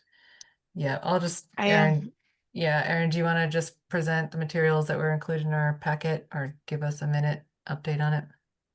Yeah, I mean, my understanding is that DPW wants to do some maintenance of the landfill, and Beth had approached me about sort of path forward to get that work done and whether a permit filing was needed. So I think Beth's going to present the situation and get some guidance from the commission based on sort of what's transpired historically as to whether you guys would like to see a permit filing for the proposed work. Yeah, and my consultant Time Bond is here actually, so it could be under Isabel or Amber are out there. I think it's Isabel. And she was gonna talk a little bit about it. Okay, I'm just gonna keep this to our hearing structure and we'll do 5 minutes. That's okay. Hello, everyone. Hi, Isabel, welcome. So we're gonna give you the floor for 5 minutes to give us a little presentation on this one. Excellent. I Thanks. will try and breeze through here. All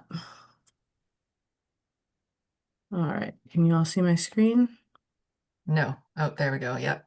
Yes. Okay. Yes. So, this project in Amherst really is a part of a project that is taking place mainly in Shutesbury, the Atkins Reservoir Sedimentation Basins Dredging Project, which we are permitting separately through Shutesbury, but has one portion that takes place in Amherst that we'd like to get your. Wait, hold on, I'm sorry. Are we talking about the landfill maintenance or the dredging? So the deal is that we're dredging basins in Shutesbury and then placing the material on it. Oh, okay. Got it. With you. And I can provide context about the project as a whole if it would be helpful for you all, or we can just stick to the Amherst. I portion think of if you can just give like a one sentence on that one, Sure. and then we can move into Amherst. So there are three sedimentation basins leading into the Atkins Reservoir that were constructed to settle sediment out of a diversion channel that feeds into the reservoir. That reservoir, of course, supplies about a third of Amherst's drinking water supply. All of those basins are nearing capacity and need to be dredged. So we're proposing to dredge all three basins, and we'll end up with all of the sediment that conveniently could be applied to remediate the cover on the retired Amherst landfill, which needs some additional cover. So let me just skip through some of these are existing conditions of the basins. In terms of schedule, we're in design and permitting now and anticipate that construction both in Shutesbury and Amherst would take place in fall of 2026. So to get to the Amherst portion of this, the old Amherst landfill was closed and capped in the 1980s, and a final CSA was completed in 2010. One of the requirements of that CSA is that there's ongoing inspection, sampling, maintenance requirements. This is an aerial photo of existing conditions at the landfill this year. So just a couple excerpts from that CSA. There's a mandate on the town to take any corrective actions to mitigate conditions that would compromise the integrity of the cover, and to perform these semi-annual inspections for settlement and erosion, as well as stormwater drainage swales. So about 10 years ago or so, there was some remediation permitted to address a couple of depressions that were forming on the landfill. You can see in this orange circle here, an orange circle here showing post mitigation when additional cover was added. Then in 2018, just a couple of years later, those depressions started to form again, and as of this spring are fairly large. So this is the area that we're proposing to cover with using some of the sediment from those dredged basins. These depressions have come up in the semi-annual inspections repeatedly, and so there's really some pressure on the town to address these depressions that in other situations might form great wetlands, but in the case of a landfill, you really don't want those there for public and environmental safety reasons. So as I mentioned, we're permitting the dredging portion of this separately. We have completed, sediment sampling for a water quality certification. We received a negative determination from the Shutesbury Concom, finding that the work is exempt as utility maintenance. And then we're working on a suite of other permits for the dredging side. For the landfill side, we're working with Natural Heritage because they have a conservation restriction on the area. Isabel, And do you we're think you also- could wrap it up in a minute and just totally focusing on the landfill side of things in our jurisdiction? Thanks. Yeah. So we're working with the solid waste management program to get a major modification for the landfill. So those Natural Heritage and Solid Waste Program are the only other permits we need for the landfill portion.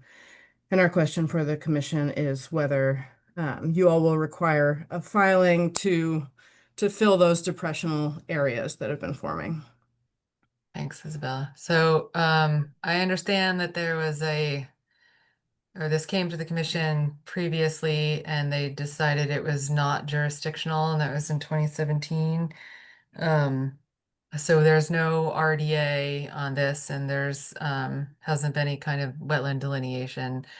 I didn't know about the connection with the dredging. Is that a DEP issue? Do they have any kind of input on this?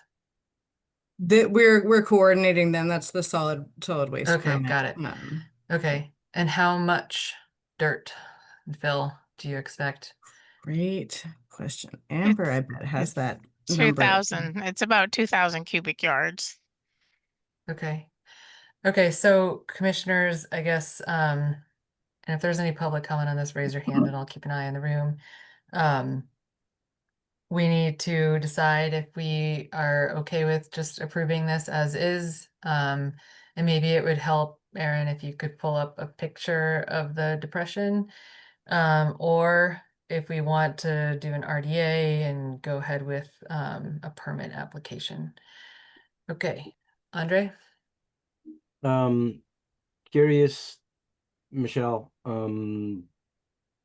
what the 2017 commission based their decision on that this was did not require a permit. I don't know the answer to that. I think, I mean, it would help to look at it. Are you probably It was- because it's on the landfill? But I'm just, yeah, Beth, were you there? Do you know? Yeah, it was actually 2012. Oh, okay. Yeah, so it was actually pre-me. I wasn't the agent then either. Stephanie was. And it was that they just, yes, determined it to be non-jurisdictional because it's on a landfill. Thank you. Makes sense. Do you guys know if there's any wetlands in the vicinity of where this fill would be placed, sort of on the downhill slope of it? Are there anything between like I'm assuming these are the private homes in Amherst Woods. Yeah, it's all wooded there. There's a real drop because of course the landfill is man-made to be up high, and then there's a significant drop, and then there's these kind of wooded backyards of the houses along, I think it's Tanglewood Drive, that come up pretty close. So the question is whether the wetlands. depression itself is wetland, or the question is whether there are wetlands within 100 feet, or I mean, I think my biggest concern is not the work on the cap. It's more you're bringing in this very large volume of fill, and how are we going to prevent that from just washing down into potential wetlands where the stormwater's carrying it? Yeah, well, so the original question was just these actual spots, because in 2012, an RDA was brought forward for this exact same kind of work. And so I just didn't know whether we needed to do that again, even though back in 2012, they said it was non-jurisdictional. We just kind of wanted to find out whether another RDA needed to be filed to fill those in. And then, I mean, it's just like any project, it would of course be loam and seeded. Wetland areas nearby, there's a sedimentation basin that's part of the drainage system that was, so when the landfill was capped, swales were put in, and a sedimentation basin that now has cattails and things in it, but it's actually mowed annually. Yeah, those are the low spots. I think so it the- might help to know the stabilization measures, like what's the plan once the material comes in to keep it from washing out or going where we might not have investigated. Yeah, it would definitely be, it'll be seeded, mulched. In accordance with our conservation restriction with Natural Heritage. Okay, I see Dave's got his hand up. Go ahead, Dave. Yeah, thanks. Can you hear me, Michelle? Yep. Yeah, I was curious. It might be a question for Beth. I know there's been multiple references to the conservation restriction with natural heritage, but isn't the conservation restriction is held by Castrol, not by natural heritage, correct? Right.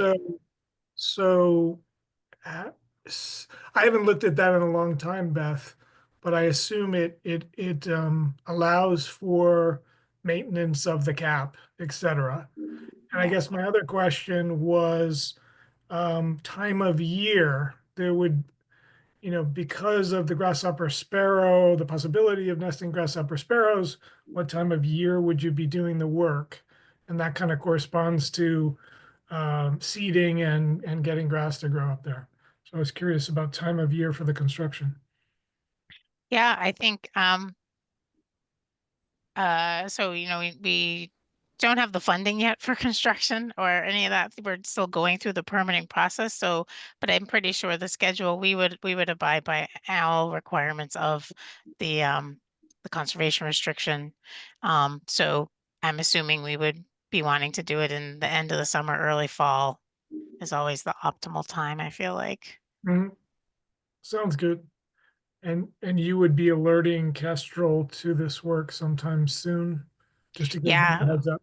Yeah, we're just starting to we're kind of finishing the permitting for the actual dredging, and now we need to start working with Natural Heritage and DEP about what's going to happen at the landfill. And I think the discussions with Natural Heritage will also involve Kestrel, and even you and Stephanie and Conservation Department too, because you're involved a little with the conservation restriction. Sounds good. Thank you, Beth. Sure. Bruce, did you have your hand up?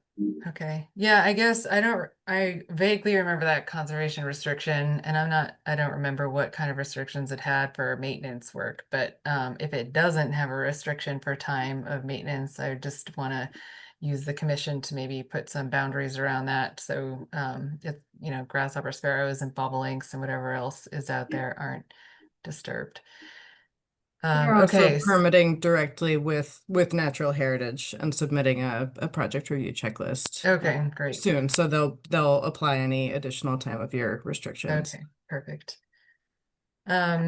Okay, so the question before us, commissioners, is having heard all of this, are we okay with letting them move forward with this maintenance request, or do we want to do an RDA and permit filing for the work?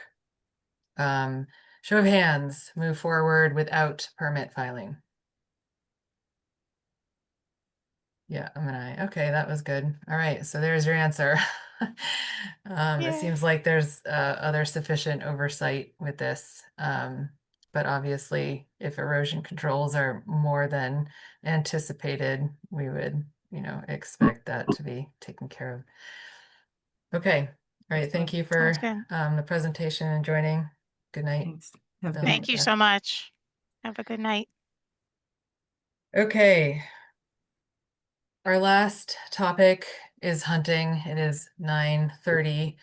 I propose and welcome input on doing a round robin for the commissioners, and maybe everybody gets 5 minutes to talk about their comments on the materials, or if you didn't read them, read it, or haven't had time to look at it, say that. And then we can decide, although I'm pretty much certain that we're going to have to probably schedule a special meeting for this. So we could just go ahead and schedule a special meeting, or if everybody would like the floor just to give initial comments as we had anticipated, at least we could do that. Alex, your hand was up. Go ahead. It's been a long night, and this might be a good time to take a break for people to take a personal moment, maybe 3, 4, 5 minutes, if that would be allowed, so that people can get a drink of water or whatever they need to do before we start this discussion. I'm hoping to have a short discussion, but how many of it are there? 5, 10, 15, 20, 20. Okay, that's a half-hour discussion if it's 5 minutes apiece. Maybe we could do 2 minutes apiece. Andre, any ideas? You're muted, Andre. You're muted.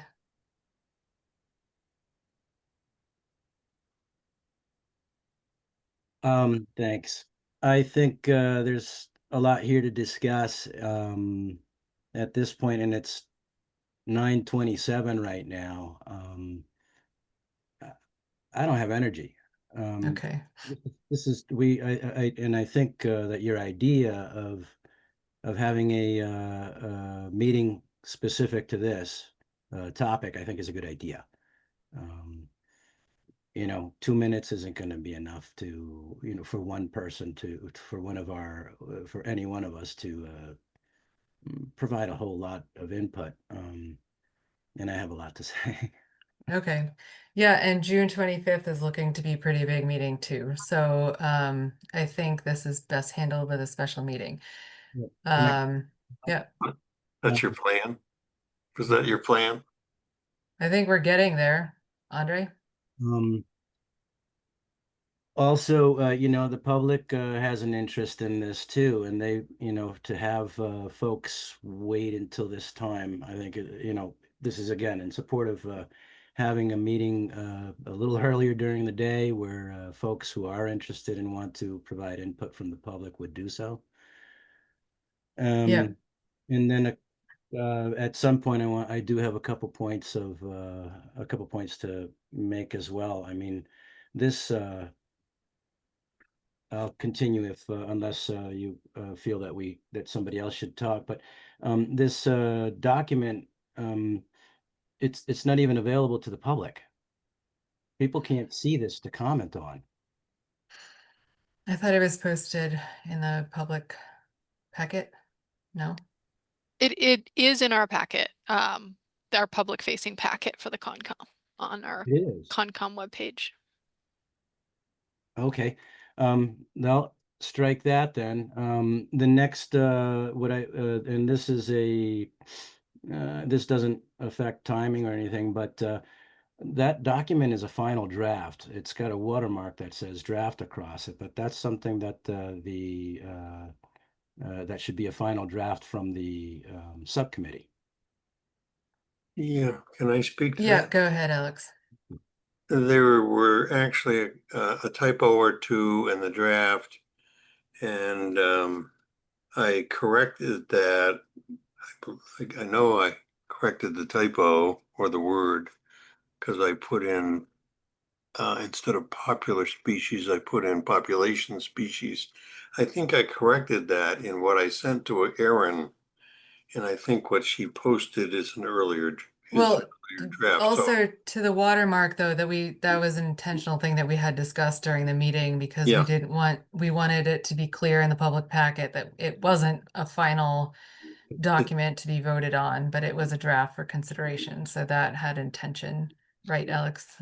Yes. Yeah. Well, I can understand that. Maybe a statement at the beginning of the document, but you know, that is the final product of the on hunting of the subcommittee. Yeah, I think it was, again, an intention was to not convey to the public any intention of it being a final document from the entire commission. So we were trying to be delicate in how it was going to be perceived and not be perceived as a, you know, final whole commission document. So I understand the confusion, but the intent was, okay, I think we're getting further into this conversation. So I think either we go round robin 2 minutes or we decide to do a separate meeting because we could probably just keep back and forth for another half an hour. Jason? I advocate for a separate meeting. Okay, show of hands for separate meeting. Okay. Yeah. I'm not putting my hands up. I'll just go with the flow. Okay. I mean, I think because of the time and the stack of hearings for the next month, that probably a special meeting is the most realistic way to get this conversation done. So in terms of scheduling that, how did we do that last time, Erin? Did we just suggest something to people? Or are we gonna do like Yeah, a I think I sent an doodle email poll? around Okay. to the whole commission with some prospective dates, and folks responded. And once I got a quorum of the commission, then I locked in a date. So I could do the same thing for this. Okay, I thank you for doing that. I know it's more administrative work. I think we should probably try and do that in between now and the next meeting if possible. If that sounds good to anybody. Does anybody have any comments on timing or anything like that? Guidance to Erin for suggested times. Okay, seeing none. Alex.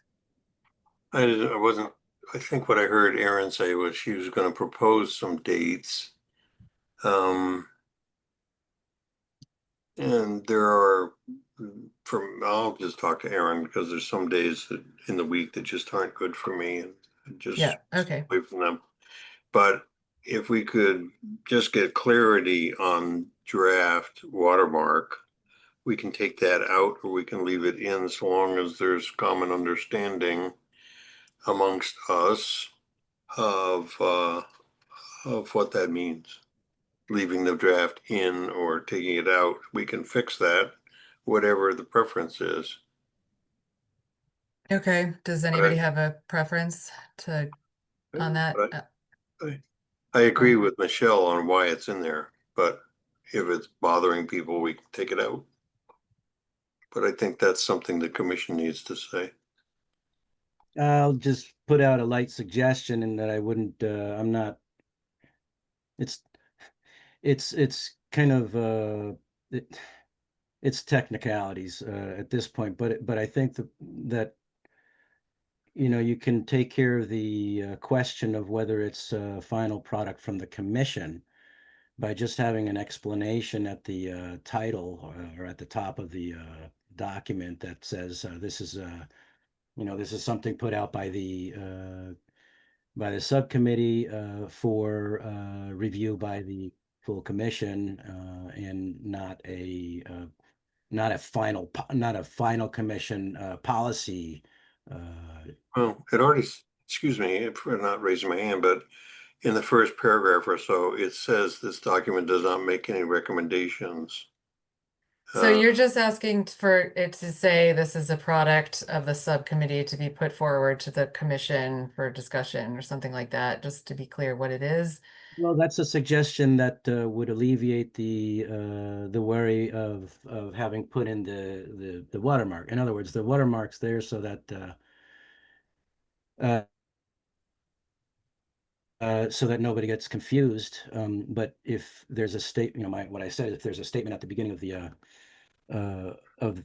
the document that says that, Alex just says that there is one. So again, it's not a huge deal for me, but it just struck me that that was the final product from the subcommittee. So why does it say draft on it? And that's about it. Okay. Bruce. I was just going to ask for an hour and a half meeting, I think we need more than an hour. Okay, thank you, Bruce. 2 hours? That's what I would suggest.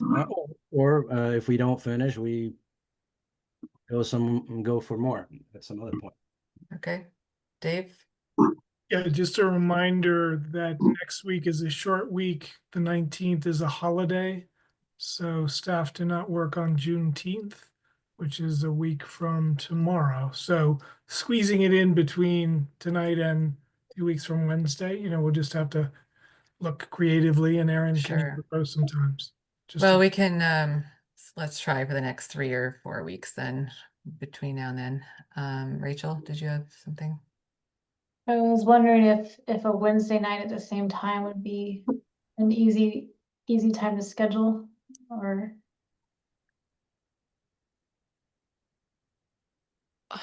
Well, that's a good question. I mean, I guess this comes down to folks' availability. And, you know, I think From my perspective, daytime meetings are preferable, but I know that Oh, doesn't okay. always work for everyone.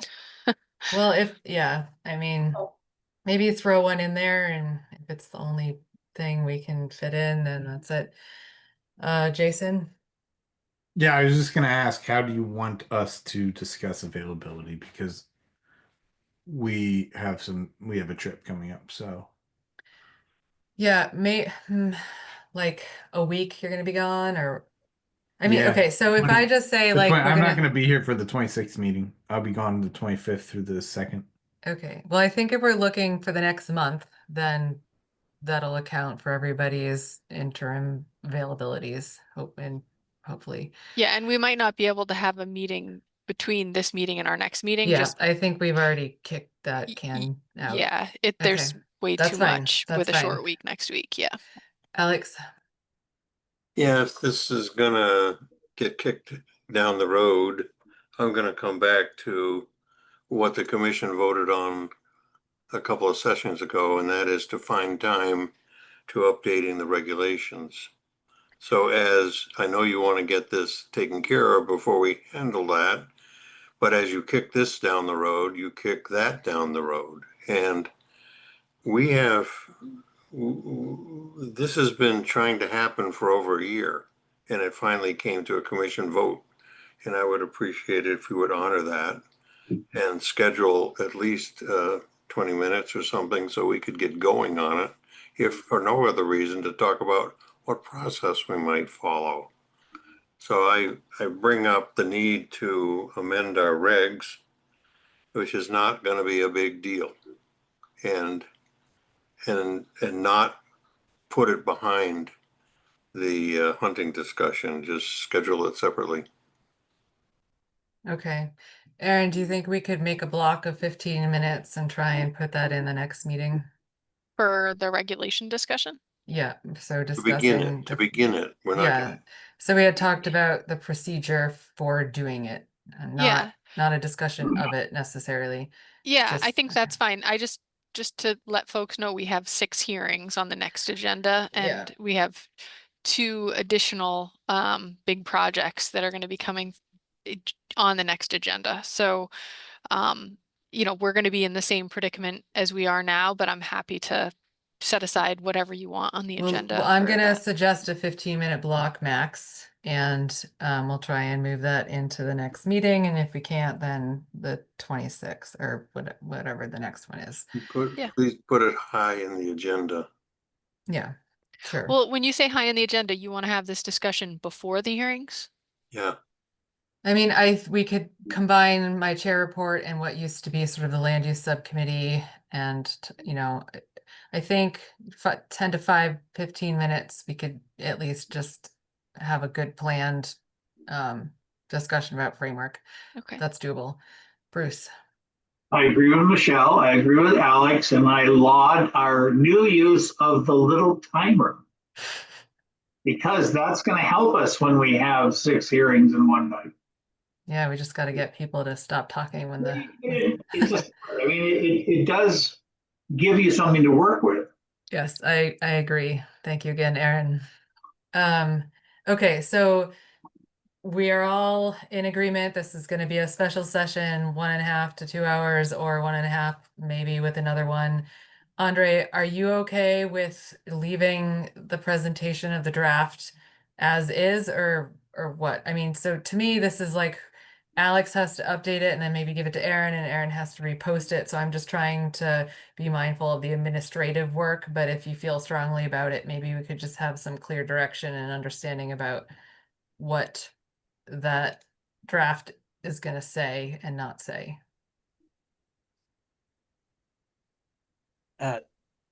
It doesn't matter. I just, Okay. it was just a point of, A noted confusion point. something Good. that Yeah. you're done with, then then it's. Why don't we take it out? It's not a big deal. It's another. All right, Alex, if you want to take it out and hand it back to Aaron, just don't want to make more work for Aaron. That's all I'm trying to do here. Aaron, I will change the file name so as not to get mixed up with previous files that you might have gotten. Okay, and it's gonna go in It'll a special be a- meeting packet, so there you go. Yeah, I'll put a date in it or something for you so that you don't get mixed up with previous files. Okay, and then I just ask everybody to have a timely response to whenever Aaron sends out a query so that we can get this planned. Bruce. I move to adjourn. What took you so long? Well, we might Oh, want we to need just public check. comment. Yeah. Bruce, you're usually the one that reminds me of that. If there's any public comment, please raise your hand. Okay, seeing none. Back to you, Bruce. I'm Second. to adjourn. Okay, Bruce on the motion, Jason on the second, Rachel, Aye. Jason, Aye. Alex, Hi. Andre, Aye. Bruce, Aye. and I'm an aye. All right, thank you, everyone. Thanks, Aye. everybody. Good night. Good night.